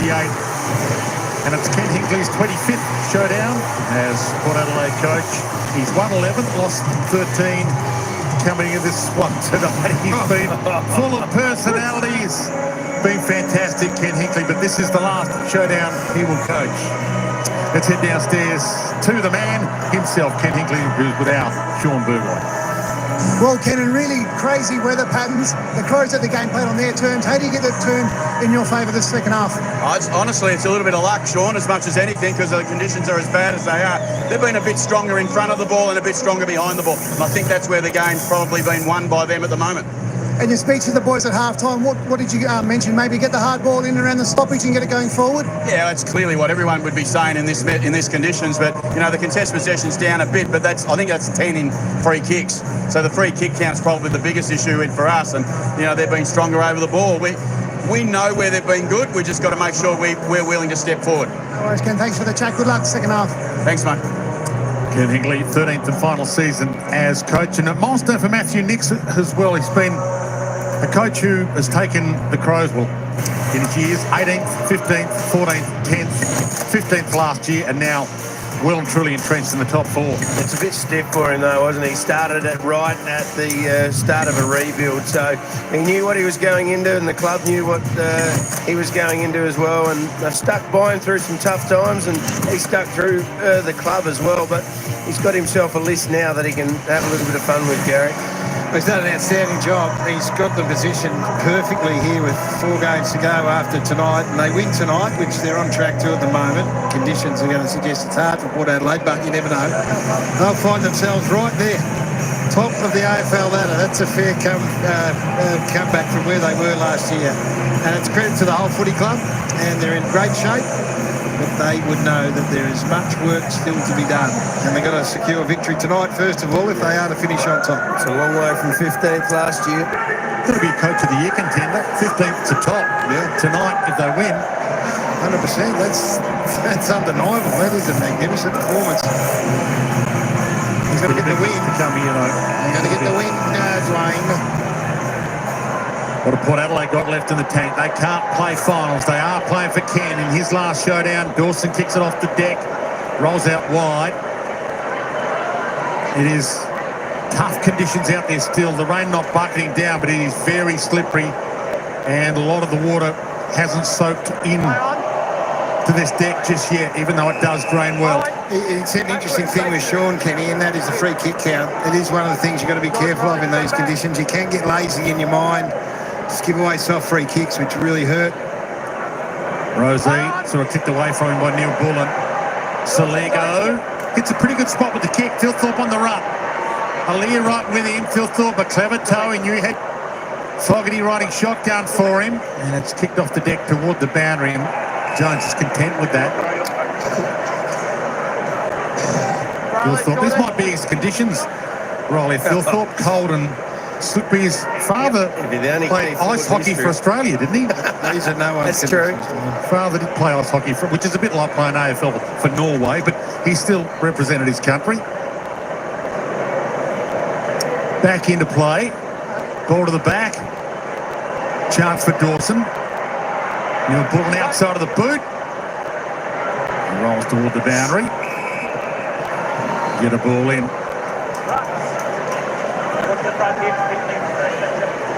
Bergman's gone to half-back, so they dropped that in the second quarter. Drew went to Dawson, so he's gone just to play regular half-back flank. O'Brien, Sweet, side by side. Ball knocked to the front. Butters just let it roll in the end. Riley Jordan.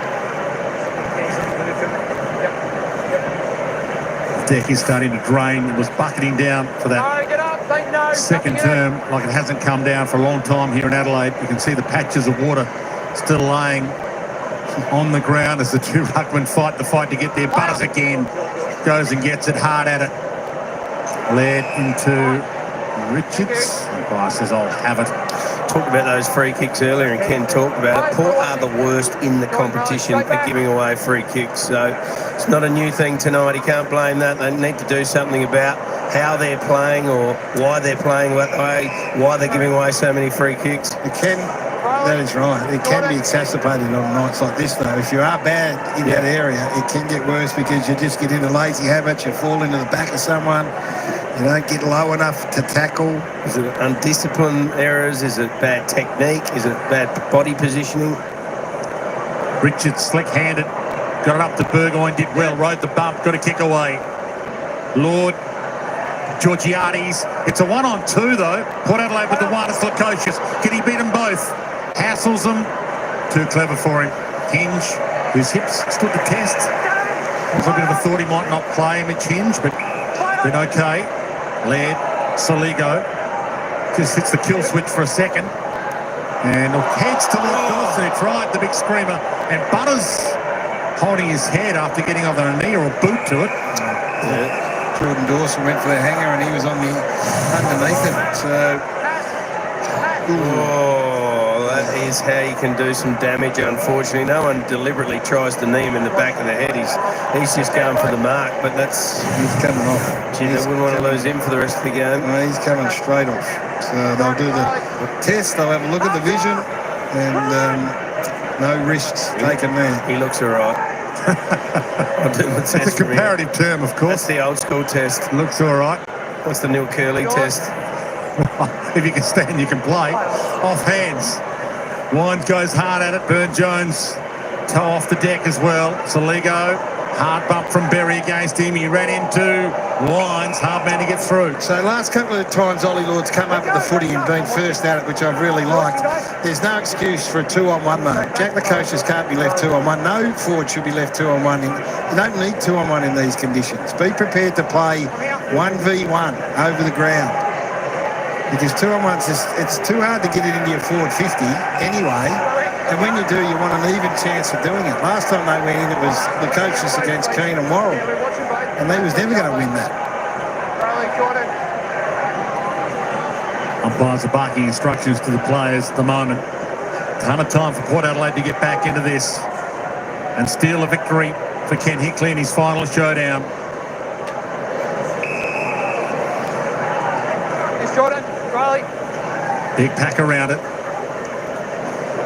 Sweet O'Brien both got a piece of it. Peatling, who had a good first half, and almost off the foot of Rosie on the full. I don't see that too often, do you? There almost is mud out there. His Butter's coming back on. He's passed the RZA test. He passed Mark's test. Biggest HIO. Yep. Paul was on the coast, said no. That is interesting, isn't it? Well, and probably just they do an initial test before they decide whether he needs to go down for the 20-minute. Sweeps it. Kept in. Cleverness. Hinge, that kick from Curtin ricochets out of play. It was off his boot without being touched. His leg was caught. Farrell about to send this long. Well, Georgiades get the jump at it. He got there really late. Off Michaelani. Into the middle, Taylor. Soligo. It opens up for the Crows now. Jones, slippery ball, rolls on the slippery deck. He's good enough. That was classy. Dwayne, same thing. You've got to have a target to kick to. There's no excuse for exiting your forward 50 in conditions like this. Wide. And Michaelani stands his ground. So two players had to stand. I've never seen that before. Me either. I didn't So both players had to stand. If one moved, they were in trouble. Centre half forward. Fogarty got it up. Walker rolls it. Pass still thought. Aliir, the goalkeeper, got a hand. He did well there, Aliir. Had to get down low. Bergman wide towards the wing. Lukosius fights the fight. Down to Laird. Gave it back again. Worrell slung on the kick. Bergman hand on it, slips to the back. Keys tried to go off the deck and he pulled his kick late. Tex, Fogarty, Thilthorpe, got under it a bit. Curtin's about to come.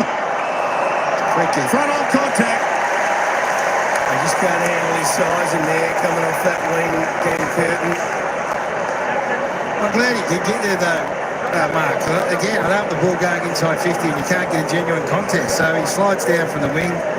Gets into a marking contest with Mead and outsizes him and wins a free kick. He's a bull in game 26, Daniel Curtin. When he was There on draft night, the question was, where does he play? And the answer was everywhere. He's a running machine, the ball magnet. He was pick 8 in 2023, and that looks like a bargain, but he's missed. Maybe not. No, still a bargain. So Michael Lanny getting some work done on a hamstring. Yvonne De Guess from that picture. Wide ball. And Georgiades did well. 2 metres back. Stand, thank you, Nick. Play on. Good. Darcy Byrne-Jones tried to edge the pack under it. Hinch claims the mark, and as opposed to the Rosé one in the second quarter, they pay this one. There was a noise of affirmation from the crowd, and maybe he looked at him with those puppy dog eyes, Mitch Hinch, and the umpire said, yeah, I believe in you. Connor Rosie's sitting there going, what about me? No, he's got to work on those Oscar-winning tears. You've got to be able to fake it. Keys bangs it inside 50. Fogarty beaten by Thatcher, but Padler wrapped him, stripped him. Could have been ball. Maybe should have been ball. Crowd think it should have been. Off to deck. Keys might get the goal anyway. Philthorpe, forward pocket, knocks it back out. Rankin trying to create some magic. Neil Pullen, Curtin might get that goal after all. Not the reply. Berry wrapped up. Got it out towards Wines though. To Drew. A little trickle from Richards. He won't get away with that, Joe Richards. Oh, he did get away with that. That's it, baby. There's your noise of affirmation. That's got to hold up. Here's the non-holding the ball decision. That's incredible. So there is no different rule book for wet weather, even though there'd be quite a few Sunil wet weather rules. There's no 2 different rule books. Laird, like a pinball, bouncing off a couple. To Peedling, back inside 50. O'Brien! No! Couldn't take the mark in those giant baseball mitts. Jones off the side of the boot. Gee, they're just hanging on here at the moment. Port in the forward 50. Adelaide have certainly got the territory. It's 7-1. They have not kicked a goal. They've only got 1 point for their 7 inside 50s. Keys went down low. Did he get caught high? Rosie buffeted out of it. Fogarty rolled carefully in the tackle. They are being careful not to give away frees. How many times is Neil Bullen going to make an attempt? Scrambled away towards Curtin. Gets there. Rankin drops it. He spent that before it earned it. Goes and picks it up. Flings it over his head. Bergman, who started all the chaos by kicking the wrong way with the opening kick of the night. Wines. Laird. Tough ball. Slippery ball. Berry. Back to the hot spot. High. The fist instead. Evans didn't go for the mark. And Dawson lays a hard tackle. Well, they're just grinding away here, both sides. Adelaide are clearly on top here. Can they put it on the scoreboard? Rosé tried to get it away. Rankin caught by McEntee and he dropped it. McEntee goes back in. Curtin just rolls it almost rugby league style. Keys toes it off the deck. Philthorpe, right spot, right time. And they get the goal the crowd are begging for. Now again, Riley Philthorpe, the skill level, I mean, you take it for granted that the goal's been kicked, but this is a quick, breezy, slippery ball that Neil Bullen, you have with the Bunnings Warehouse build up here. It ends up with Neil Bullen cycling it off the ground. That's some degree. I mean, it's lived in the forward 50, as Mark's pointed out. And it overwhelms him in the end. But don't underestimate the end of this. This is just pretty clean here from the socket's pretty hard. One hand down. It's a fair effort. Yeah, we said at half-time, Riley Thorthorpe, the best player on the ground in the first half. Wouldn't expect that in these conditions. They don't suit the big man, but they've looked dangerous up there. He's looked really good around the middle part of the ground as well when he's gone in the ruck. As I said earlier, he has had 6 clearances. Riley Thorthorpe. Only Zach Butters has had 8. 9 score involvements for the big fella as well. He's had a big, big night in these tough conditions.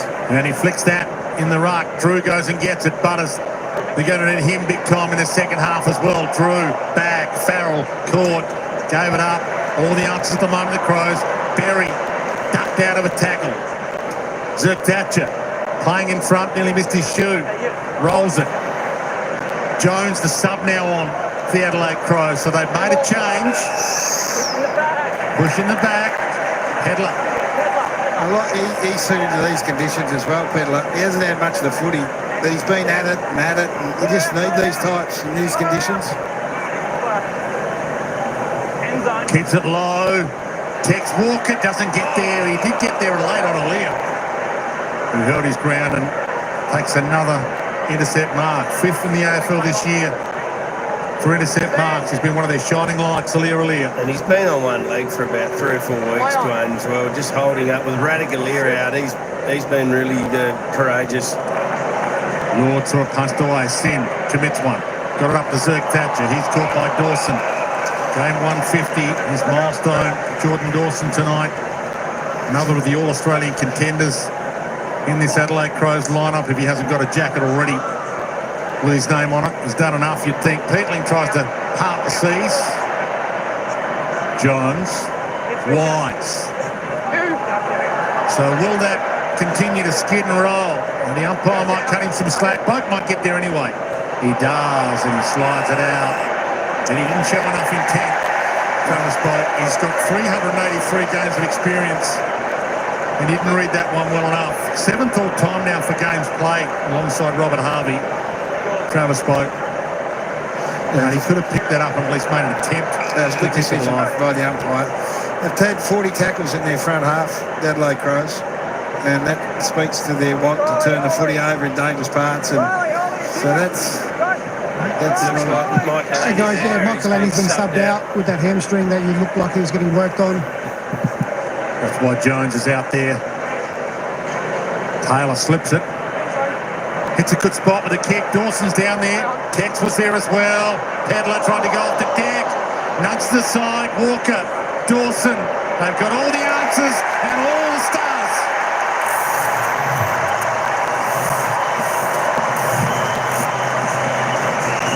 Jordan Dawson skinning and much the goal kickers. I was pretty excited when that one went through. It's going to be hard for Port Adelaide from here now. 42 points.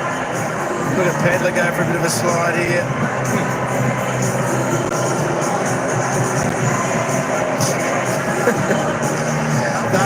They've worked them over. They really have. There's a period halfway through the first quarter where they kicked 3 unanswered goals, Port Adelaide. But since then it's been one-way traffic. They kicked the only 4 goals in the second quarter. They kicked 2 goals, really. And this quarter, Mark, all the numbers suggest that 2 goals is probably fortunate for Port Adelaide. Yeah, they've had 11 inside 50s to 1. The clearances are 10 to 4 in this quarter. Jordan Dawson, though, he's already having a great career, but career high in inside 50s, clearances and score involvements. Absolutely, he's had more attention from the opposition, but still getting the job done. Saligo caught, slung. Umpire said he didn't have prior. They're letting it go for both sides. Peatling, the man who started it from the centre clearance. A little too wide and it's on the floor. You mentioned Travis Boak earlier. He's had the 3 possessions. Wayne hasn't had a kick tonight. So he's getting to that stage where decision time will come, and what a magnificent footballer he's been. We don't want to speculate too much, but it's been hard going for him tonight out there, as it has for lots of players, really. I heard him on your show during the week say his body's still feeling good, but it's going to be interesting to see what Josh Carr decides, given he's the new man. He'll have to make that decision, but he does join Robert Harvey tonight, 7th all-time. So free kick again for the Crows. Travis Boak was picked 5 back in 06. It's a tough call because he's such a great role model around the club, and it's going to be a big call for Port Adelaide. Well, it's a Josh Carr call, isn't it? In the end, that's the first. As the new coach. If Pokey's got the energy and his body's feeling right, he's had some back troubles earlier in the year. And he just got caught holding the ball on cue as you were talking about him, and a 50 because it was kicked away. So Tex Walker has told the rest of the players, this is mine, boys. I'm not sure he was closest to it, but he's got the seniority.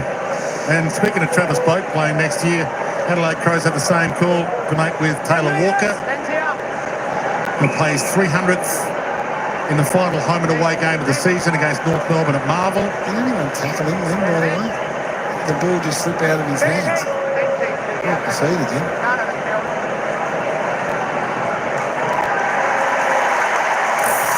Trouble now, Port Adelaide. This one, they need to send up a flare.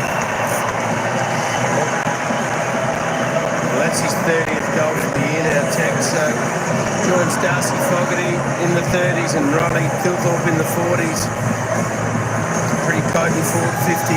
Kick 2 for the night, I mean, in these conditions. Let's have a look at this. Travis Boak makes all the running here. Picks the ball up. That angle doesn't show it. The other angle suggested that Tex might have had hands on him. Anyway.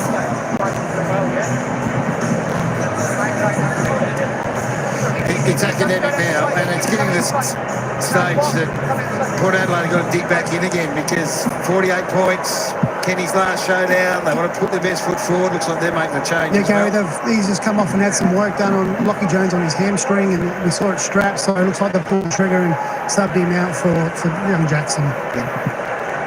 So Hugh Jackson, the Wolverine, about to come on. They need something in this weather to steal it back again. A lot of time left in the game, but it's impressive, Dwayne. Yeah. I'm impressed with what Adelaide are doing here. There's a ruthlessness about them at the moment. Port Adelaide hasn't scored a goal since quarter time. Rankin hasn't had to be a big part of it. In fact, Adelaide are going to be top tonight without Rankin having an All-Australian season. Speaking of their All-Australians, and they've got a few contenders, Adelaide. Rankin hasn't had the All-Australian season that most thought he would have to have if the Adelaide Crows are going to finish top. They're pretty even side. Absolutely. Saligo, the shrug. Flicks it inboard. Peatling. Keys just keeps on keeping on. It's the post. So go back and have a look at that passage of play in these conditions. So their confidence has grown by the second. 1 goal for Benny Keys. No, he's had the most shots on goal of anyone on the ground. Evans. It's been a demolition. Georgiades. Connor Rosee's gone forward or through the middle of the ground, but they just can't get it in the vicinity at the moment. Big diving attempted a smother by Dawson. Hey, Benny. So Butters back inside 50 for Port. They need a hero on Ari. Ken Hinckley's time at the helm coming to its end. 25th showdown. He's won 11, lost 13. 13th and final season as coach. No grand finals for Kenny. Third 2 times. Never worse than 11th in his 12 years so far, but they are, at the moment, in danger of dropping down by the end of the season to a 12th. They're 11th. Coming into tonight, Burgoyne.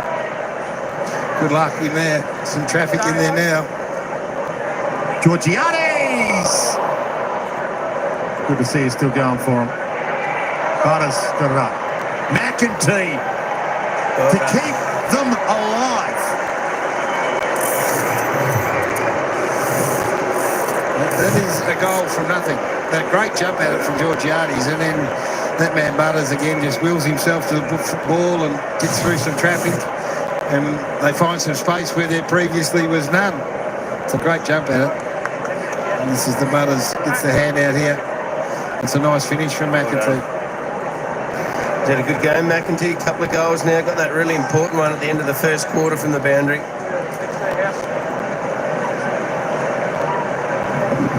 And that goal interrupted Adelaide, who had had 7 in a row now. They have done that 8 times this year. Scored 6 goals in a row or more. So well done by Port. Flung in the air. The 2 big boys go at it. Sweet rips it away and torps it inside 50. Miller put his body in the hole. Good attack from Laird as well. Wrapped up over it, so he had to funnel it out. Not 15, true. Goes and gets, kick smothered, hunted down. Hinge was about to handball it off, but it slipped out of his hands. Neil Bullen hammers it away. Me about to send Port Adelaide back inside 50. They got a spark here, Port, finally. Drives it long. Can Lord get up there from 4 deep? Georgiades held, and we'll get a free. Well, it's a little bit like the first quarter, isn't it?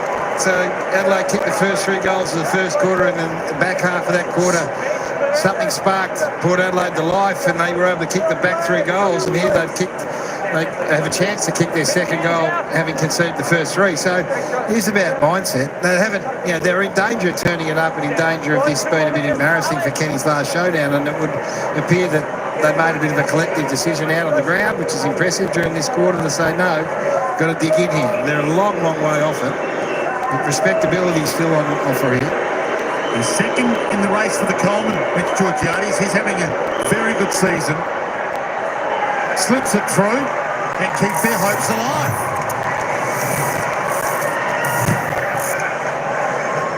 Just had a unbelievable year, Mitch Georgiades. Second in the Coleman, most marks inside the 450 in the competition. He's had to do it all himself because Todd Marshall's been out all year, Lukosius has been out for most of the year. Ollie Lord really hasn't come on like they would have hoped, but he has been an absolute shining light in the Port Adelaide side, and they have a chance to win their best and fairest, which doesn't happen a lot for key forwards.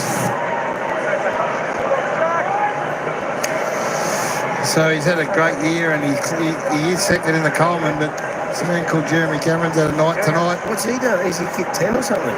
At least. Wow. He's kicked 10. Okay. There you go. So Mitch Georgiades got some work to do. Hunting down to 50th. Neil Bullen slipped away. Dawson got a kick away wide. Zed Thatcher did pretty well there. Got an arm on it. Berry kept it to his advantage and picks it up and goes. Inside 50 kick. Alia. I said he took that out, but he disguised it well enough.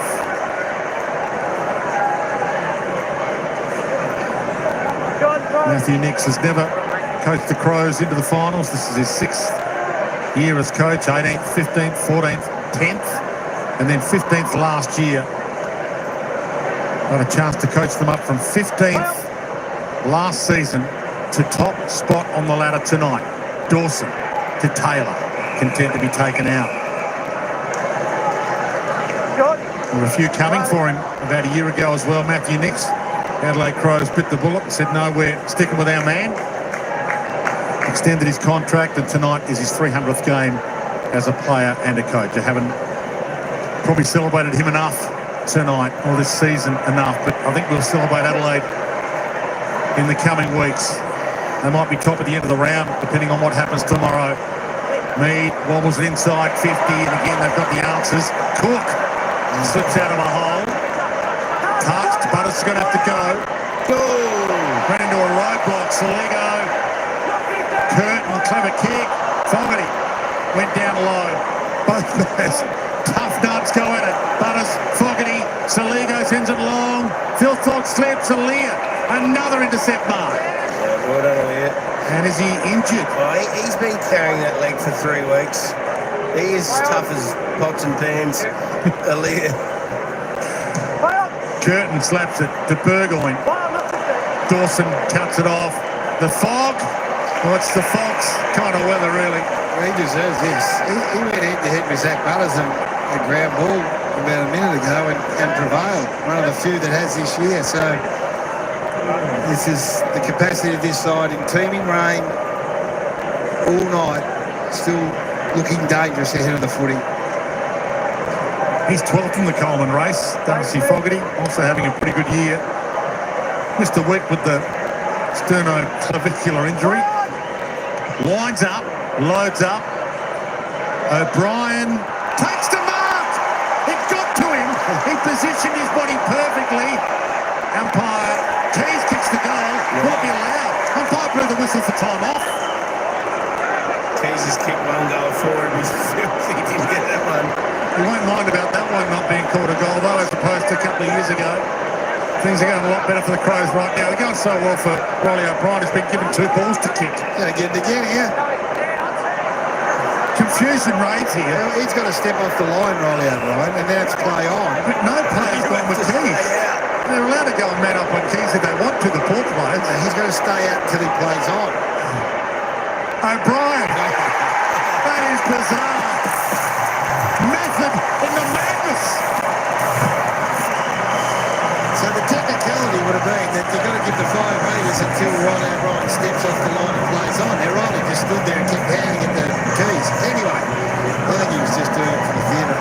He's had a great year too, right out of mine. Yeah, he's won a best and fairest before, but I would say this is a better year in a much better side than when he won the best and fairest.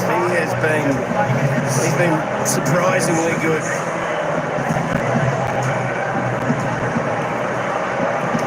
Signed a 3-year deal on Monday, Riley. They announced it during the week. The players could not have been happier seeing Riley O'Brien stay at the club. It's one thing you see on the field, what he does in the ruck. There's another completely different area, and that's culture. He is the best man at the club for helping in that department. And the trivia night. Yeah, very good at the trivia night. Smartest player in the competition is the neuroscientist. 17 inside 50, he's about to be 18 for the quarter. Berry from outside 50, but Scanson goes. It might just bury Port. Sam Berry with another. And his 18 inside 50s coming up at half-time when you lead by 29 points. And you come in here and have 18 to 7 inside 50s. You kick 5 goals too in these conditions. It's been impressive. Their work rate has been absolutely superb. They've had a few little moments, Port Adelaide, where they've been able to serve it back up to them, but they haven't taken the foot off the pedal at all this side. They want to be on top of the ladder at the end of this round. And there's still work to be done here. Sam Berry, 2 goals, both from outside 50, one on his right leg, one on his left leg. He is another player that's improving. Saligo's had 10 disposals in this third quarter. Curtin's had 9 and 8 tackles in the third quarter. 16 clearances to 6 in the third quarter for Adelaide as well. Rosie is in the middle now. Hinge attacks it. Oh, did take his legs there, Taylor. I said no. He got pushed. Rosie drops it. Hands are cleaner from the Crows, even though Port played in these conditions last week. Phil Thorpe, no try. All there takes him to the deck. The clearance game is where it's getting out of control. So the clearance count for the match is 43-28, but the scores from clearance 7 goals 5 to 1 goal 1. Clever coaching from Matthew Nix as well. He sent the fresh man on the sub, Jones, to tag Butters, who was essentially the only Port player who was possibly able to rip this game back from the Crows in this quarter. Soligo keeps it low. O'Brien's drifted forward again. Is that a dry ball? It's got a taste for it. Big Riley. He goes for the skimmer. The neuroscientist nearly outstarted all of them there with a skimmer. Found the right rock and let rip. Well, if you're a Crows fan, there's plenty of hardy souls here and plenty watching at home as well. This is a fun watch. This team has gotten better and better and better as the season has gotten longer. And they are a genuine threat. Soligo gets there. Nudged out of in the mark contest. Thank you. The defence has been excellent. You just saw Josh Borrell on your screen. He's a chance for a mention at all Australian meetings as well, isn't he? Yeah, I reckon he get more than a mention. On your rally. He's the #1 intercept possession winner since round 6 in the competition. Mark Keen's #2, so they've got 1 and 2 in their defence. The back 6 were under the pump after the first 4 games, and gather round Geelong kicked a heap of goals quickly. Since then, they've been the best defensive side in the comp. Worked their way to #2, like after that really slow start. So that's what's been impressive for Adelaide. Yeah, it's 2 over the whole year and #1 since that moment. Yeah, and we know that all the different numbers of what you need to be, where you need to be. Clearly, Matthew Nix saw it and said, well, that's not what's going to do it for us. Made the change, and now they're #2 in the comp. Georgiades long. Darcy Byrne-Jones with a fist, nearly stole it back again. Quick kick from Laird was clever. Here's Worrell, the man was speaking of, little eye. Just to emphasise the point as to how well he's going. Lifted the ball over the head of the oncoming traffic. Bergman. And another dry ball mark from Laird. Been good since going back to the back line, Laird. Averaging 24 disposals a week. I reckon he's been good since his partner bought him a dog. Is that right, Roy Laird? Was he? Riley O'Brien say he was one of the grumpiest men at the club. Well, he got a nice little puppy. Bit of small man syndrome. Wide ball. Tags. Will he get up? The fist. Got it to the boundary. They love Laddie.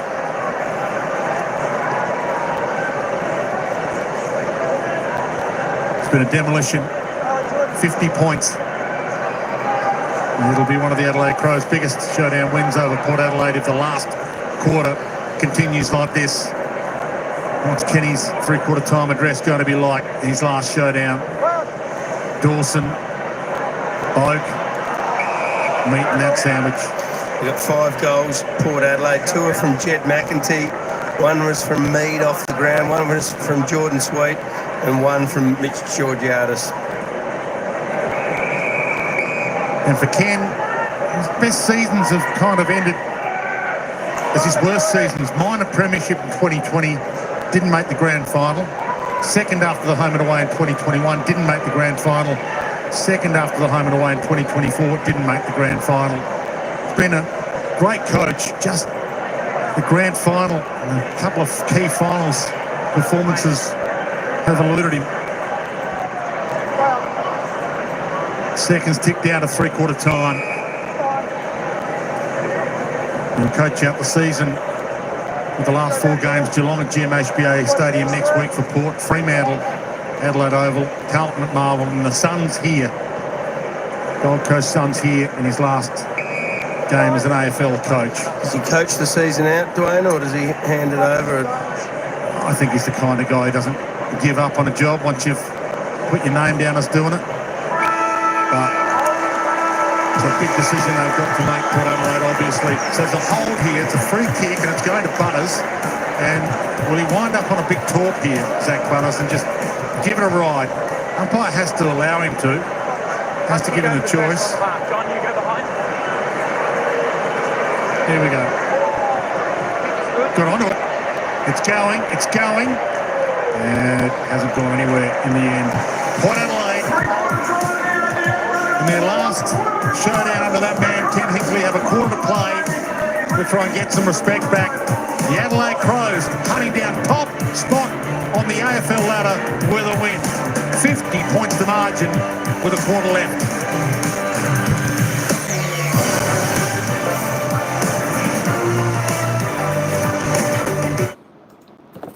All right, folks, that is three-quarter time here at the Adelaide Oval. Adelaide Crows doing it well, 12-11-83.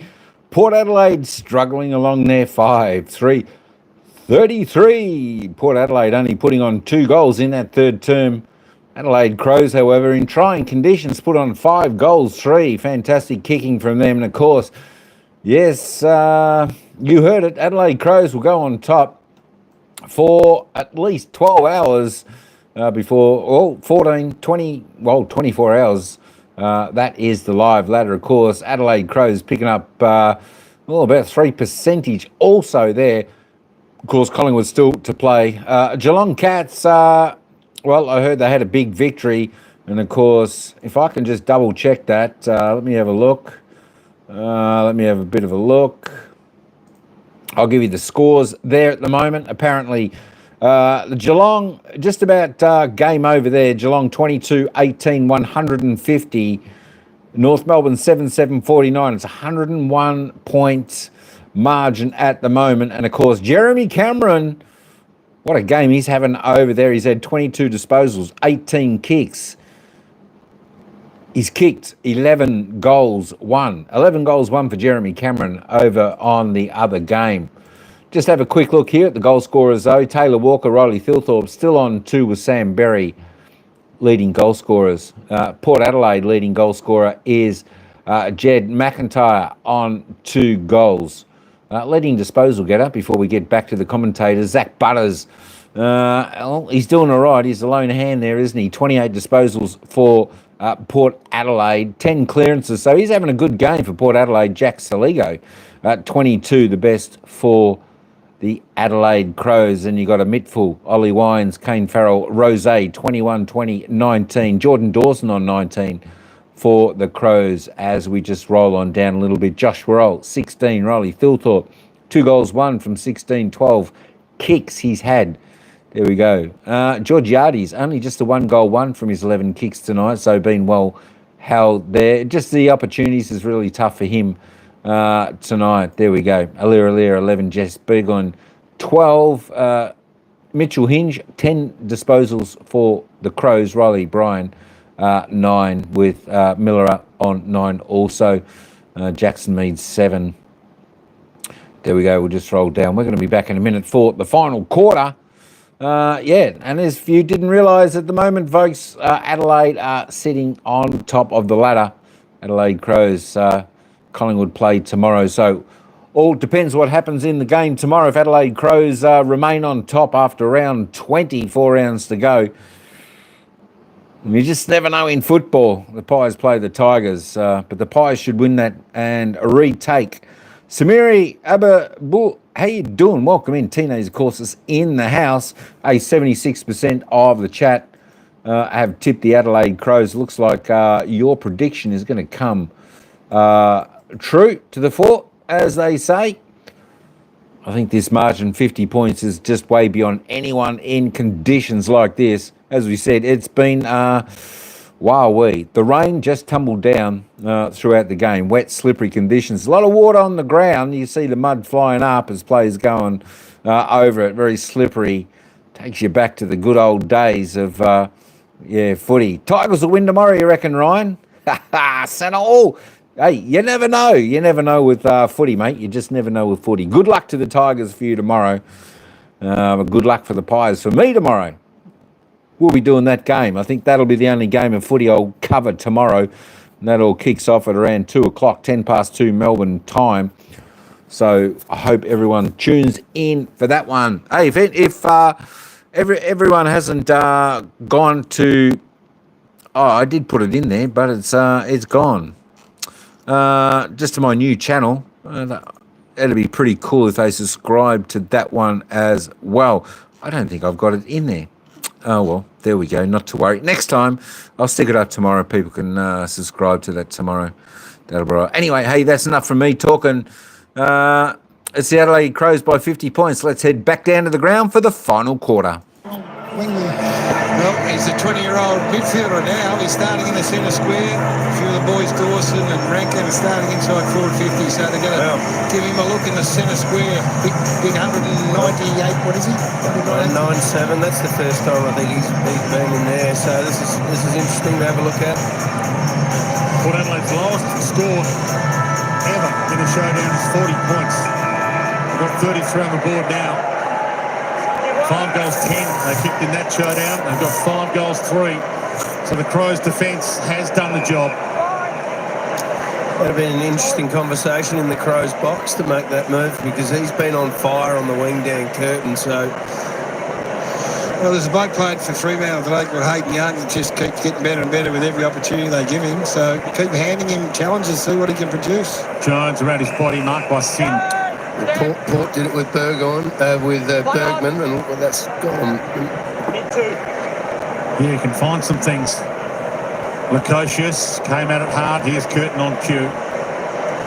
Out to Cook. Trying to keep his spot in the team. Fogarty got up and got him. Phil Thorpe leads. Oh, that is a brilliant pass. He just dropped that in a bucket over the top in between 2 Port players. Perfect.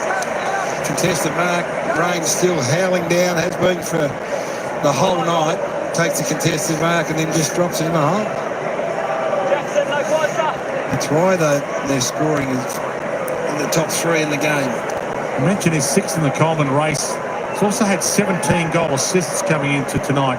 So he's number 1 of all the key forwards in the comp this season for goal assists, alongside the goals that he's kicked. And he slams that almost for another postcode. He has launched it. Well, he's had 10 score assists tonight. Yeah. Score involvements. He's a monster. He's just a monster. And if you're going to win a premiership, you need one of those fellas in your forward half. Good mark here by Fogarty, and an even better kick. Have a look at this one. Just sees him. Great lead, though. Plenty of space, and nothing the defender can do to that. He's had a fantastic night. For a player of his size, to dominate the game in the conditions that we've had speaks volumes about his capacity to play at different levels, both in the air and at ground level as well. Well, people would say if you're going into conditions like this, there's no way you'd play 3 tools. You'd say, oh, make a late move to cut them out. All 3 tools have been exceptional tonight. Talking about those goal assists, he's had more goal assists this year, Riley Thilthorpe, than Nick Dacos has. Hammered towards Georgiades, Mead, second go at it, outside of the boot, and Miller saves the day. Crows have a few to come back into this team. One of them in defence, Jordan Butts, to come back in. Josh Rochelle, Isaac Cumming. Matt Crouch putting his hand up too. Does he get in, Butts? It's a pretty solid back half. I know he was very good whilst... well, Nick Murray was number 1 defender before he went out to have his knee cleaned up, so I wouldn't have thought they'd be making a change unless they had to. Beadling has been good. Speaking of summer pickups, they've picked up some really good ones. Cumming not playing tonight, it would have been his 100th game, but Beadling's done a job and Neil Bullen's done the job. Rankin, little toe poke through the traffic, hoping Neil Bullen would pounce. Not sure why Jackson didn't go down and pick it up. Not sure why Neil Bullen didn't go down and pick it up. Jackson does now. That's why you don't pick it up, because you get caught. Jordan Dawson hunted him down. He did hunt him from a long way back, Wayne. This is the quality of the fella. Never gave up on him. Sits it up. Fists come. Rankin, clever. Keys. That is Lolly stolen. Farrell around his body. Dawson goes and gets it again. Gets on the end of the Berry handball. Feeds it. Zerk Thatcher takes the mark. Been bucketing rain for most of the night. Third term came down heaviest. Neil Bullen free kick, and they are still on track, the Crows, to get Port Adelaide to their lowest ever showdown score. Going to be a big percentage boost for the team that came into the round with the most percentage in the comp anyway. Mead, caught by Cook. Came in. Braden Cook as the late replacement for Isaac Cumming with that lower leg soreness. Knocked down towards Rankin, trying to steal himself another one.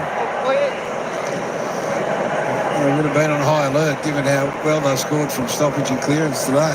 Kicked 7 goals 7 from stoppage. He needs to 1 goal 1, so plus 42 points. The margin right now is at 57.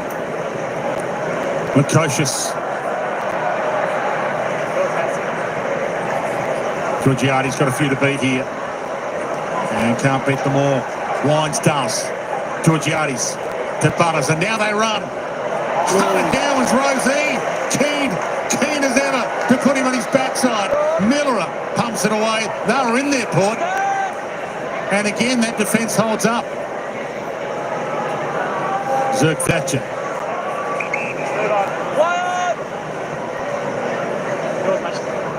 Butters.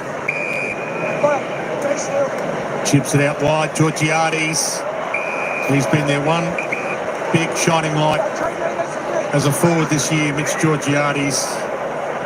One of the impressive things about the current crop of these forwards is their capacity to continue to present, irrespective of how the day's gone or whether they've been kicking bags or not. I love that he keeps presenting and makes himself a target.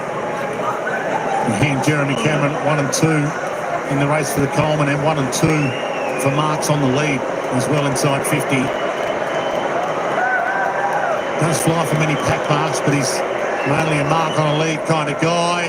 And did he get it to the line? There was no Port Adelaide player on the line. Lukosius was nowhere to be seen. 2 Crows players were there. What's the call here? Score review. Umpire scores are behind. Please check if it's cut. Review complete. Looking at this angle, you can see the ball's touched before crossing the back of the goal line. Decision on the scoreboard.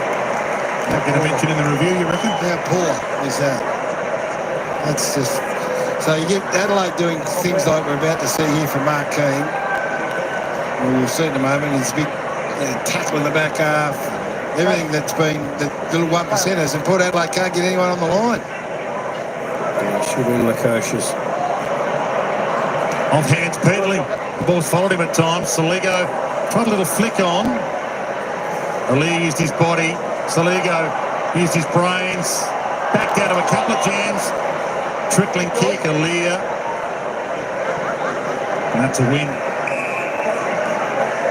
Here's the tackle that we're talking about. These 1%ers that when you're 56 points up, it's 2 degrees, it's dropped about 35 mils of rain, and they're still doing this sort of stuff. That's the difference. And then Georgiades has a shot at goal. Port Adelaide can't put a player on the line. It's the crowd coming up on the screen, 46,000. I reckon there's probably about another 5 to 10,000 just snugged up on the couch at the moment in front of the fire watching the footy. Yeah, it was a sellout. But obviously a few stayed away due to the rain. Neil Bullen. Jackson, the fresh sub. It's a big showdown crowds in recent times as well. 53,698, the showdown record. The biggest crowd here for a footy game. 62,500 for the 65 grand final between Port and Sturt. A few of them inside the fence.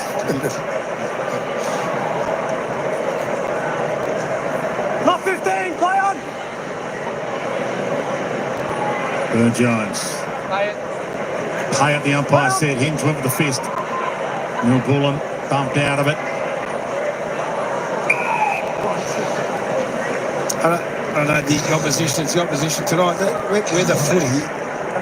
This looks like an Adelaide side that thrive in these conditions. Yeah, they weren't a couple of years ago, but they certainly have become a good side in these conditions. One of their scoring powers is their good ball movement, but they can't use that tonight. But they can find another way to win. But like you look at Saligo and Pedler and Neil Bullen and Keys, they just look made for this sort of stuff. Head in the hole, work hard, up and down the ground. They look like they're thriving in the conditions. Yeah, Chuck Peatling, Dawson, Rankin, all those types. And the big boys doesn't appear to worry them at all either. And the defences look rock solid from the start, isn't it, behind the play? Well, Mark King thrive in these conditions. It's a sunny day at home. Port need 3 Zach Butters. They need 8. Yeah, well, they'll be happy if they still got 1 in a year. Miller around his body. Little flick from Saligo was clever. Comes out of play. Well, Adelaide's challenge is just they've got to keep it going. They've been good tonight. They've won 5 in a row now. I reckon they've won 12 out of their last 14 now, I think it is. So it's a pretty sustained run, but they need to keep, if they win this, they're playing finals, so it's got to keep them in form and fit over the next few weeks.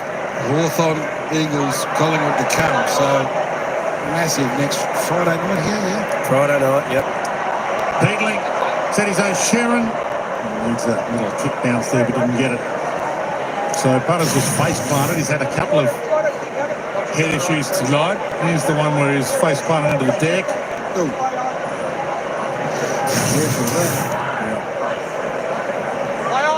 O'Brien knocks it further forward. Saligo rides that bump on his Damien Oliver.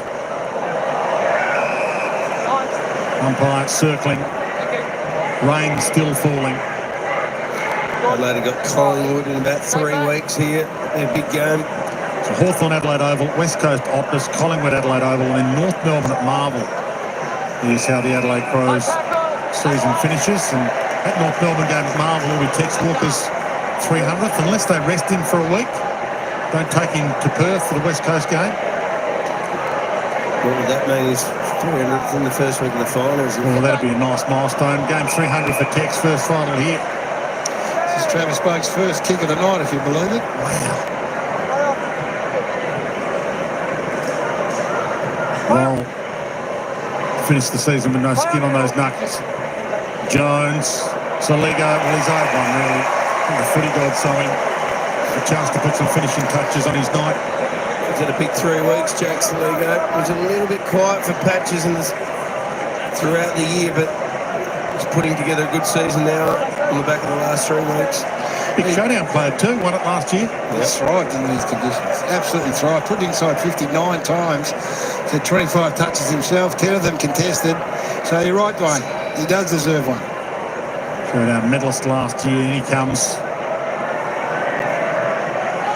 to add to the pain for Port and add to the love in the house for the Crows.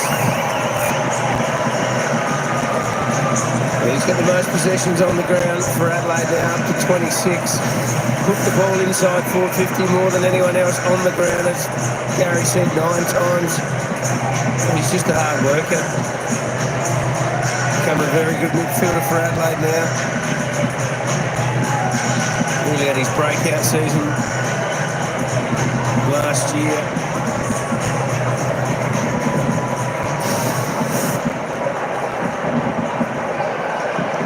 Dominated the clearances, Adelaide, plus 17, plus 18 in contested possession, plus 19 inside 50s, and the scoring shots are 27 to 9, so they've triple port scores. Plus 47 uncontested as well. It's been a mighty.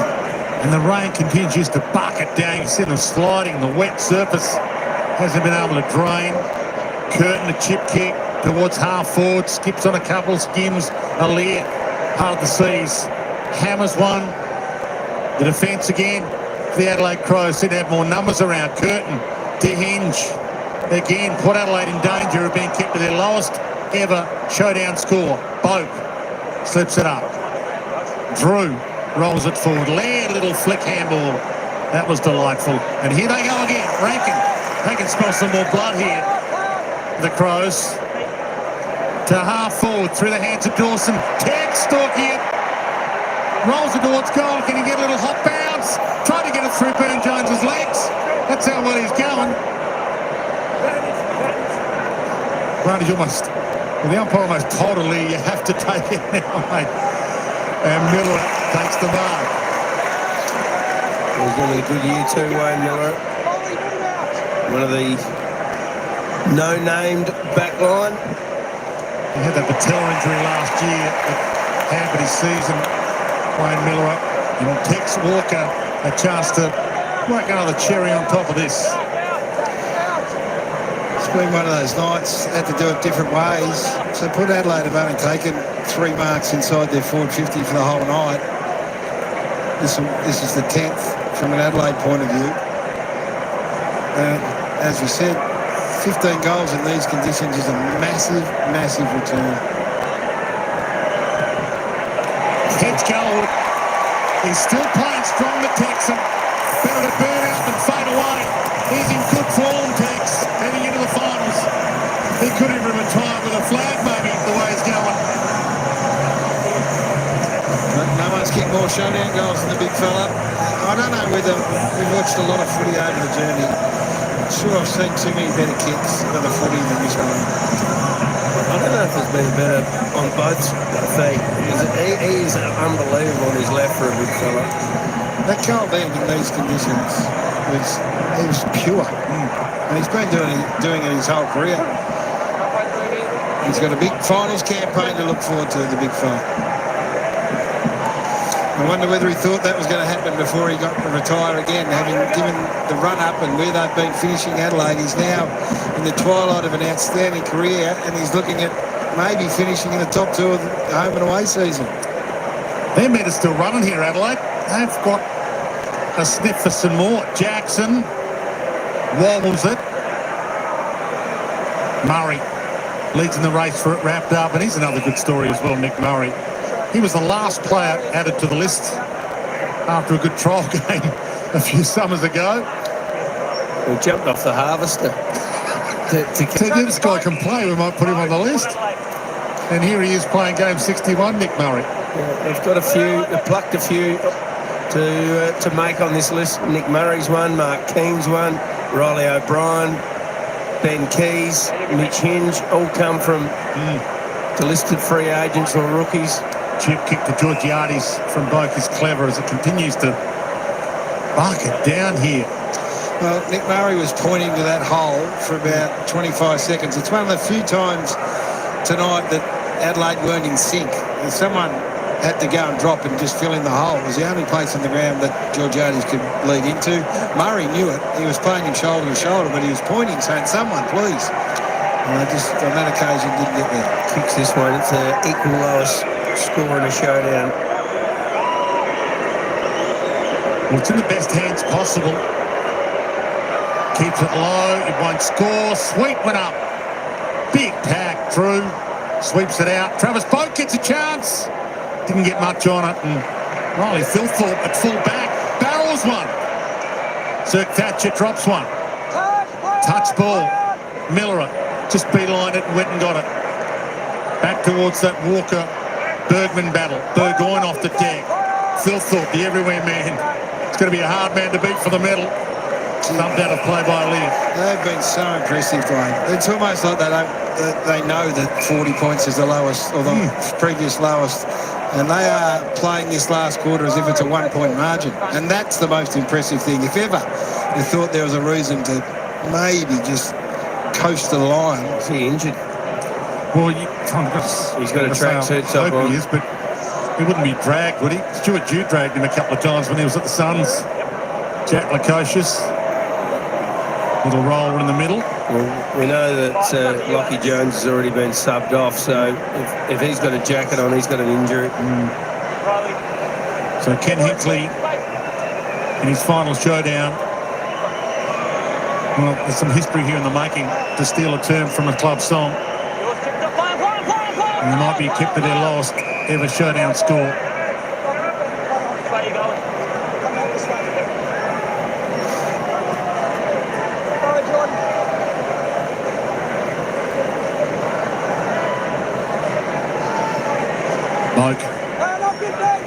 McEntee tried to keep going, ran into Roy Laird, Miller, Pedler. Not the required, who wants to go for the mark? Neil Bullen off the carpet, got plenty on it, it won't roll out. Saligo goes and gets, clean-handed pick, the fling, which in 2025 football you can get away with. As long as you hit it with your fist, Dwayne. Yes. Up to 28 disposals now, Saligo. Butters has got 32. Peatling 23. Wines 23. Sin. Hunted down by Taylor. He just got a little touch on his backside, and that was enough. Cook. Maybe done enough to keep his spot. Misses Curtin with that kick.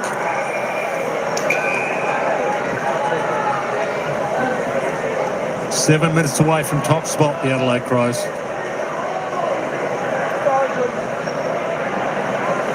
2005 was the last year they might have been on top too. They finished minor premiers that year. Mead through hands. Miller again. Is that high? A little high from here.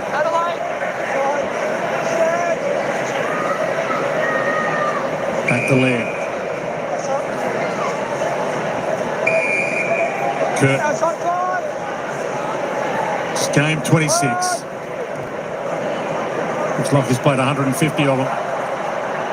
Dropped by Sweet. Towed by Bryan. Got into the danger zone. Darcy Byrne-Jones. Saligo stalking him. He worried him out of it. Saligo, a little tight poke. Kicks around the body. That is superb. Go, Saligo. That was magnificent. He's making a run. He's making a run for another medal. That's what he's doing. Saligo's been outstanding all night. Darcy Byrne-Jones he's had one of his quieter games that I've seen for a long time, and that sort of sums it up. He double grabbed it, fumbled it. And this is the mentality of the group that's been as impressive as almost anything else. They have not let up at all. So opportunity here, front half again, just treated them with contempt, and they have all night. Yeah, he's been awesome. He has had a big 3 weeks. Jake Saligo. Kicking goals as a midfielder, absolutely valuable. Said 2005 they finished top. They finished top in 2017 as well, obviously, in the minor round.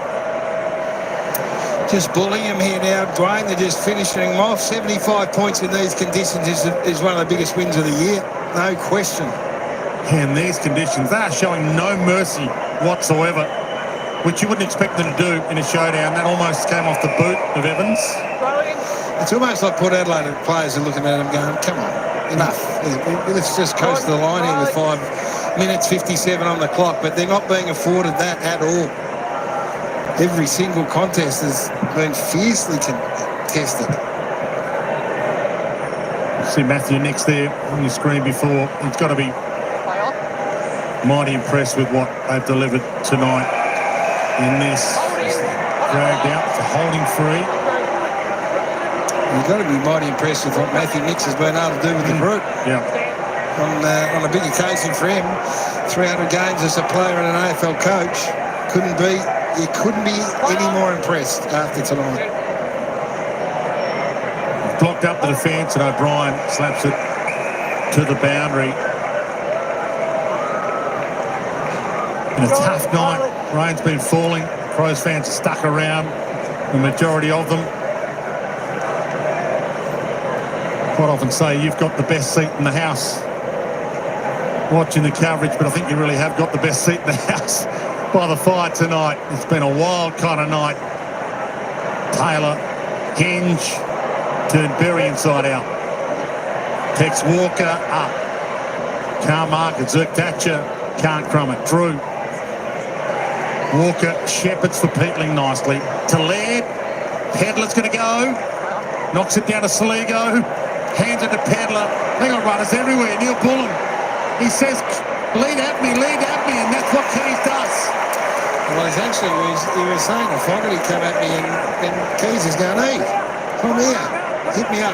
He's kicked 1-4 tonight, Benny Keys. Just got a text message from Eddie Maguire. He said you can enjoy being on top for 12 hours. So, just to Collingwood people out there, they got Richmond covered, have they? So do they play tomorrow? Yep. We'll get back. Keys launches and continues the party.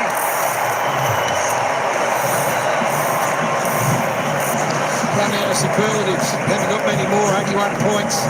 They have played this last quarter with the same intensity as they opened this game, and it's almost as the margins got bigger, they've ramped it up even more.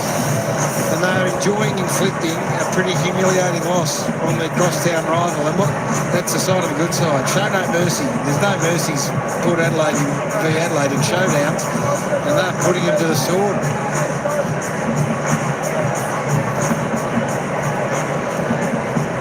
It's not the way that Kenny would like to have gone out from a showdown point of view. He's 25th, but the gaping hole between these two teams are as big as it's been for a while. Benny Keys up to 30 goals for the season as well now, so Tex and him have hit 30 tonight.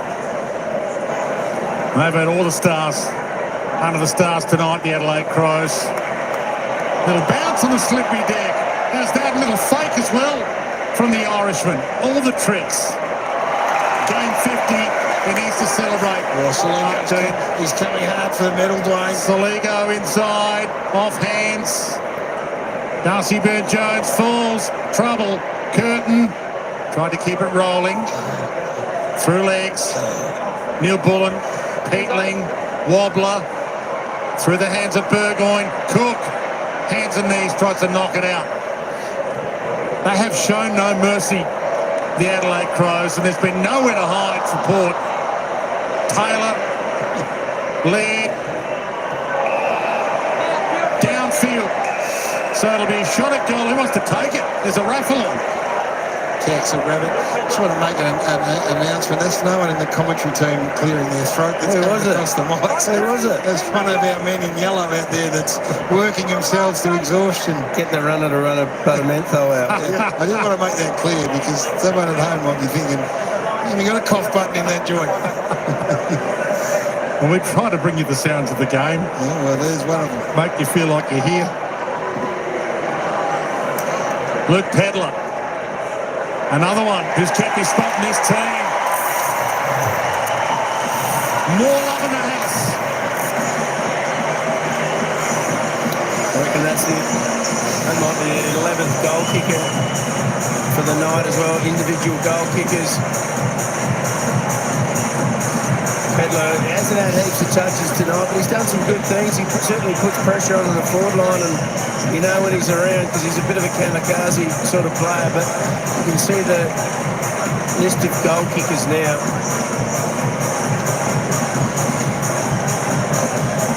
There's a good spread there, Gary. That looks good. Coming into what is a massive month and then finals footy, that's what you want to see. 87 points. I'm not ruling that 100 out of it. That's got to be in the back of their mind the way they're going after this. Well, this could be the biggest ever showdown win by Adelaide over Port Adelaide. What is it right now? 84 points is the biggest ever margin for Adelaide Crows in a showdown against Port. So they are absolutely hammering them very wide. Cook. Has he got this kick in him?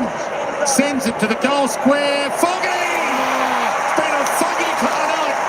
And a fog might finish it. Sorry, Dave. The fog hasn't got one yet, so 12. This will be 12, will it? Individual goal kickers. 12 and another one for the three-headed monster. And gets it the 93 points, if you don't mind. I reckon they've got a sniff here. Crows have never won a showdown by 100. Biggest ever win is 84. 127 to 34 with a minute and change to come in the wet. Well, it's been the conditions from hell here tonight. 93 points. There's water laid across the ground, which you just don't see in modern day footy. And they've got the nostrils flared here. Somehow someone's got to them and said, make it the biggest ever or get it to 100, one or the other. And they're going to have a crack at it. That was as pure out the middle as any dry day. Just hitting targets, and this kick to Fogarty's elite. They swung the magnets a little bit at three-quarter time. Said, Dan Curtin, you go in the middle. Saligo's just had a booming second half. He's had another 10 disposals in this last quarter. Peatling may have played his best game for the club as well. Can Port get a goal? 40 points is their lowest ever showdown score, and they're stuck on 34 now. They haven't looked like scoring. Atlantic.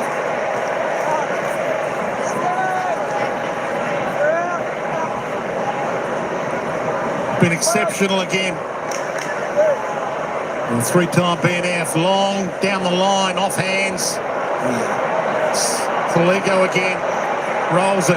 Aaliyah looks at Jackson, looks at Aaliyah. He's caught, making the sandwich. Taylor on the back pedal. Slippers one to the pocket. Still alive for Saligo. You couldn't, could you? He's going to be a mark and a goal anyway for Ben Keys from the goal line. And they are still with a chance to make it 100 plus this win. Benny Keys is about to have his 7th shot on goal. Kicks the goal. And everyone that's stuck around here is seeing history. They know it too. They absolutely, there's no question they know it. The urgency with which they played this last 4 or 5 minutes. I don't know whether it's come from the coach's box, but maybe they've just taken it upon themselves as a group to really just drive home an advantage. And this would be a humiliating loss for Port Adelaide. They've kicked 8 goals to a solitary point in this last quarter with 12 inches of rain sitting on the top of the ground. What's going on here? It is amazing. It is bucketed down all day. Not sure how we're getting home, but I reckon we might have to catch the Popeyes. Right. About the only way of getting out of here. All or nothing for the middle here. This is the biggest centre-bounce clearance of the game. And the crowd know it too, Brian. You reckon they don't want 100? Can the Crows win by 100? It's like a grand final in here all of a sudden. Free kick, Port Adelaide. Rosie gets it on the boot. Can Port steal a goal late? Oh, he didn't Through read the free. script. He hasn't read the script here. Even if they kick a goal from this, it'll still be the equal lowest score. Keeps it low. Goal line. Slap it through, and that'll do it. Right, big goal for it here. 30 seconds to go coast to coast, Wayne. Well, at least they've kept Port to their lowest ever showdown score if they don't turn it over from this. So Josh Worrell, fullback. Heads long. O'Brien, Berry, Burgoyne goes up and takes the mark. No one went with him. Can he find a target? Inside 50. Kicks it up. Keane from 5 deep in game 50. Got her off just in time. Little roller. Curtin. Gets it into Pedlar's direction. Can't mark it. Got it to ground. Tackle is brilliant on Burgoyne. And here they go. Can they make it 100? The seconds tick. Still alive. More seconds tick down.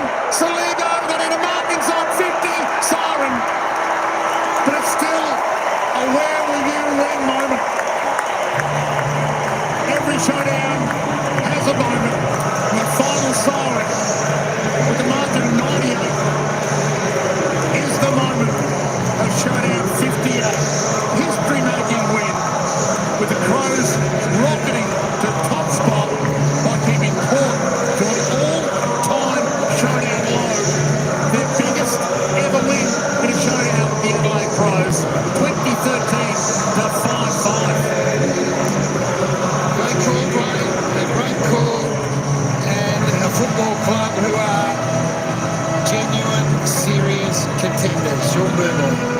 Well, Riley, that was ruthless effort tonight. That's the biggest showdown win ever. Wow, that's pretty good, yeah. Say that. In these conditions, that must mean a bit, though. Yeah, it was a really hard struggle that first half, and we knew if we kept at it and got the contest right, it would open up, and yeah, this is sort of it in the end. Talk about the conditions. It was wet and windy. Have you ever played in conditions like this at AFL level, or even juniors, mind you? Yeah, it was pretty bad there for a bit. You couldn't really see 10 metres in front of you, so it was a great effort. I thought the boys were unbelievable and so clean for the conditions.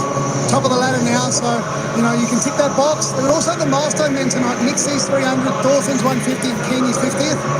Yeah, great reward for those three blokes. They've been great for the footy club, so it's awesome to celebrate a win when they're a big special occasion. And yourself, Fogg and Walks, another 7 goals between you. You must be loving the form of all three of you big tools. Yeah, they make it so easy to play with. I love playing with them, so yeah, hopefully we can keep going, and they're in good form, so we'll see how we go for the back half of the year, back end of the year. No worries, mate. Thanks for the chat and good luck for the second half of the year as well. Thanks very much. It was enormous. When the game was on the line early and it needed to be won, he was absolutely massive. Clearly the best player on the ground. He's got some competition by game's end. It's Michael Annie, who we think is just hamstring tightness or awareness, might be the only negative out. Well, it is the only negative. That was a superb performance. It really, really was. Yeah, they were good last week in that first half against the Suns, but they were even better tonight. 146%. On top of the ladder, Mark, on top of the AFL ladder, maybe albeit 12 hours tonight, but you never know.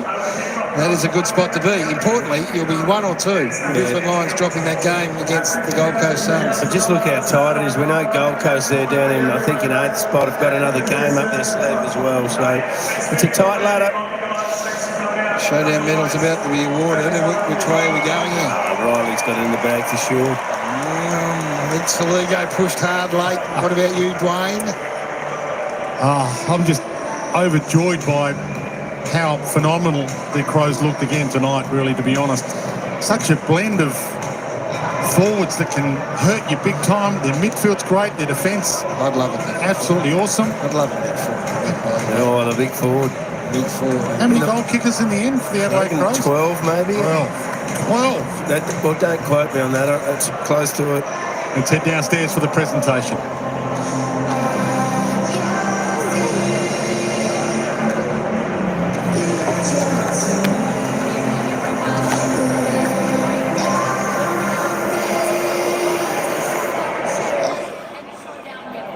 All right, while we're waiting for... Charity of South Australia has joined with both the Adelaide Football Club and the Port Adelaide Football Club to help make a greater impact on the lives of local children in need.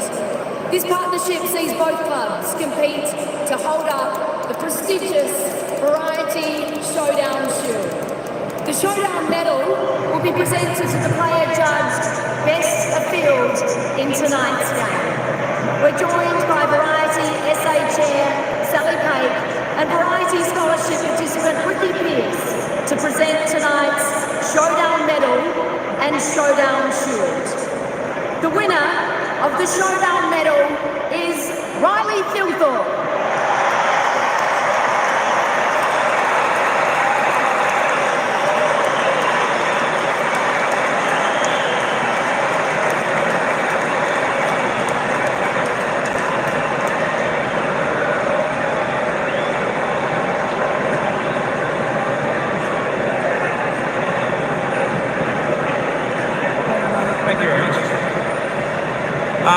Yeah, just want to thank Credit Port, always a good battle. Thanks to the fans coming out in the wet, you guys are unbelievable, and a great team win.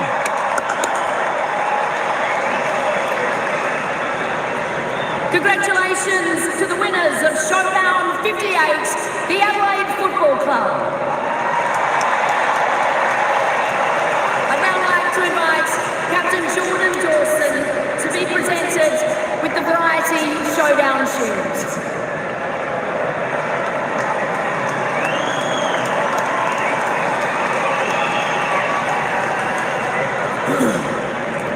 Just want to say thanks to Port. It's always a great competition against you boys. To our boys, unbelievable fight. I mean, we always bring it, but in front of the home crowd, it's unbelievable as always. Thank you to Variety, such a great charity, great cause. Let's go again next week.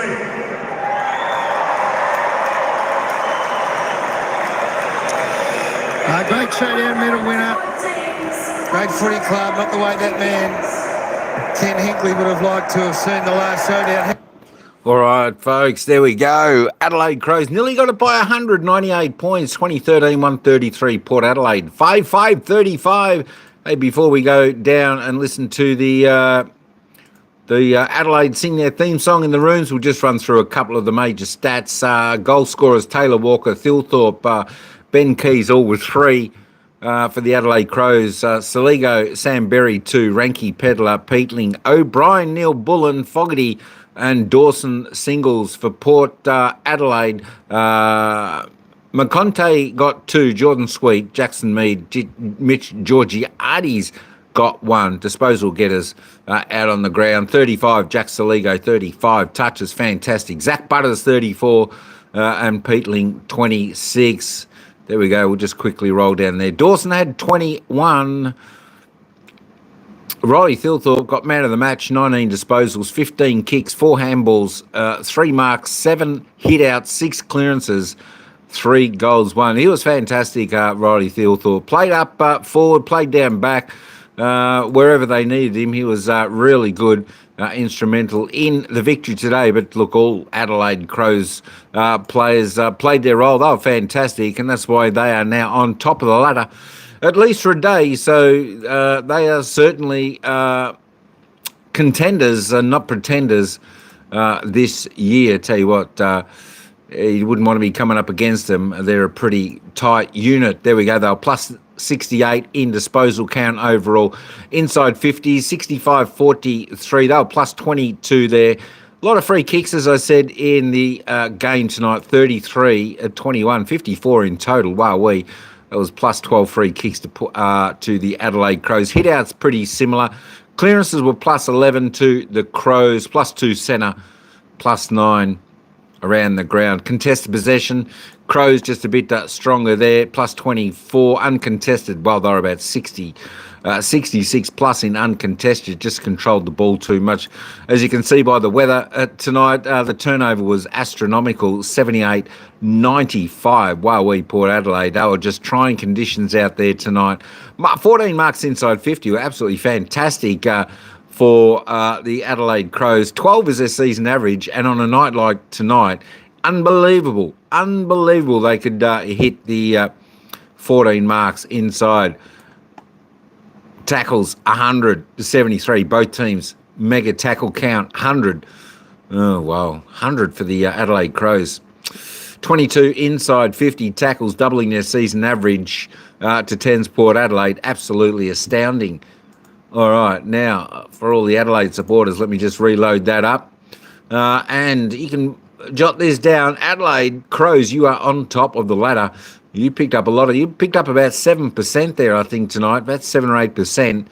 So not just on top of the ladder, you're on top of the ladder by that percentage, 13% clear of Collingwood, sitting second. Well done to the Adelaide Crows. But that is the game. That is the set. That is the match, folks. All right, hey, thanks everyone for coming in. We did get the poll right. Of course, 79% went for the Adelaide Crows this evening. Well done. Don't forget, tomorrow we've got a game coming up, 2:10 p.m. Melbourne time. Collingwood taking on Richmond. Should be a fantastic game where we, we do expect Collingwood to win that and take, again, top position. But that is all I've got for tonight. There we go. They're gone on break, so we're not even get to hear the theme song. There we go. Maybe I can just leave it on. I'll leave it on for a little bit, for a couple of minutes until they come back, and then we can hear the Adelaide theme song. Billy Whittingham, how you going? Port getting wrecked by the mighty Crows. They certainly did. I tell you what, the Crows were fantastic. I mean, this is a monster score. 20 goals, 13 in these conditions. WTA, g'day. If anyone was actually watching this game was able to watch it, you would have seen the rain coming down. It was like a tropical storm down there in the second term. The ground was just so wet. It was just like that all night. It was slippery, it was wet, it was hard conditions. Players had trouble picking the ball up. The easiest way was just off the ground. When you got the opportunity, you could just take it. But, I mean, the Adelaide Crows, they put on 8 goals, 2 in that final term. Just incredible. Port Adelaide, only 2 behinds. Sensational effort by Adelaide Crows. That's what you got to do when you're a good side. There's got to be no letting up. You've got to play the game right out strong. And that'll hold you in good contention for the bigger games to come and finals, especially, when you've got to play out those 4 quarters. Adelaide Crows certainly did that tonight. They were just absolutely fantastic. So well done to the Adelaide Crows. Commiserations, Port Adelaide, showdown derby again. This time it was Adelaide. Biggest winning margin. I think they kept Port Adelaide to their lowest ever score in a derby. Battle between Adelaide Crows and Port Adelaide, of course. All right, so we're going to be back in a moment. So we'll hear the Adelaide theme song before we wrap this up. So just stick around, folks, if you want to listen to the Adelaide theme song. Hey, Passway Natine. And Ryan is in the house. Ryan says Tigers will win tomorrow. Of course, being a big Tiger supporter. Ryan's definitely hoping for that. Good luck to the Tigers there. Of course, Addy G was in the house. Also tonight. Who else did we come in there? We've got to better thank him. Albert Wilson. Good stuff. Good to see Albert back in again. And Robin Clout was in there as well. Also, Northside Hawk, thanks for dropping in. And, of course, hey, folks, if you want to join my new channel, that is every day. That's it, just every day, new channel every day. So if you want to search that one, you can find it. There'll be a picture of me on the logo, so not hard to miss that one. Not hard to miss that one. All right. All right. Okay, I think we are just about back, and we'll be able to catch up with the Adelaide theme song for all you Adelaide Crow supporters out there. All right, hang on a sec, folks, and once that song is sung, we'll wrap this one up. Thanks again, folks.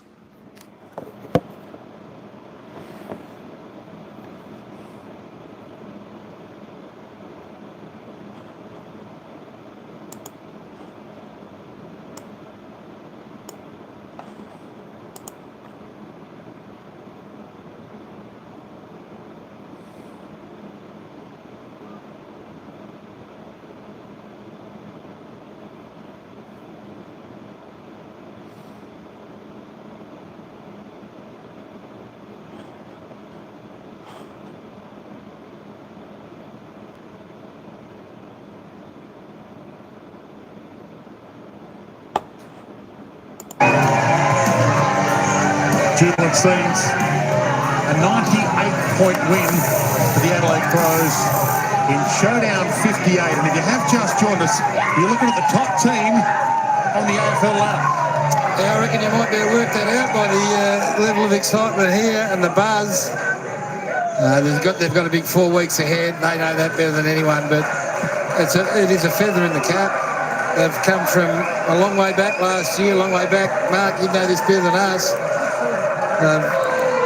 Remain true to their coach, and the coach is true to them, and they're in a beautiful position. Well, last year they were just riddled with injuries. They were on the up in 2023. Last year they didn't stand a chance, but they've improved probably beyond most people's expectations. Just some of the younger kids really coming along, and the older players actually playing really well as well.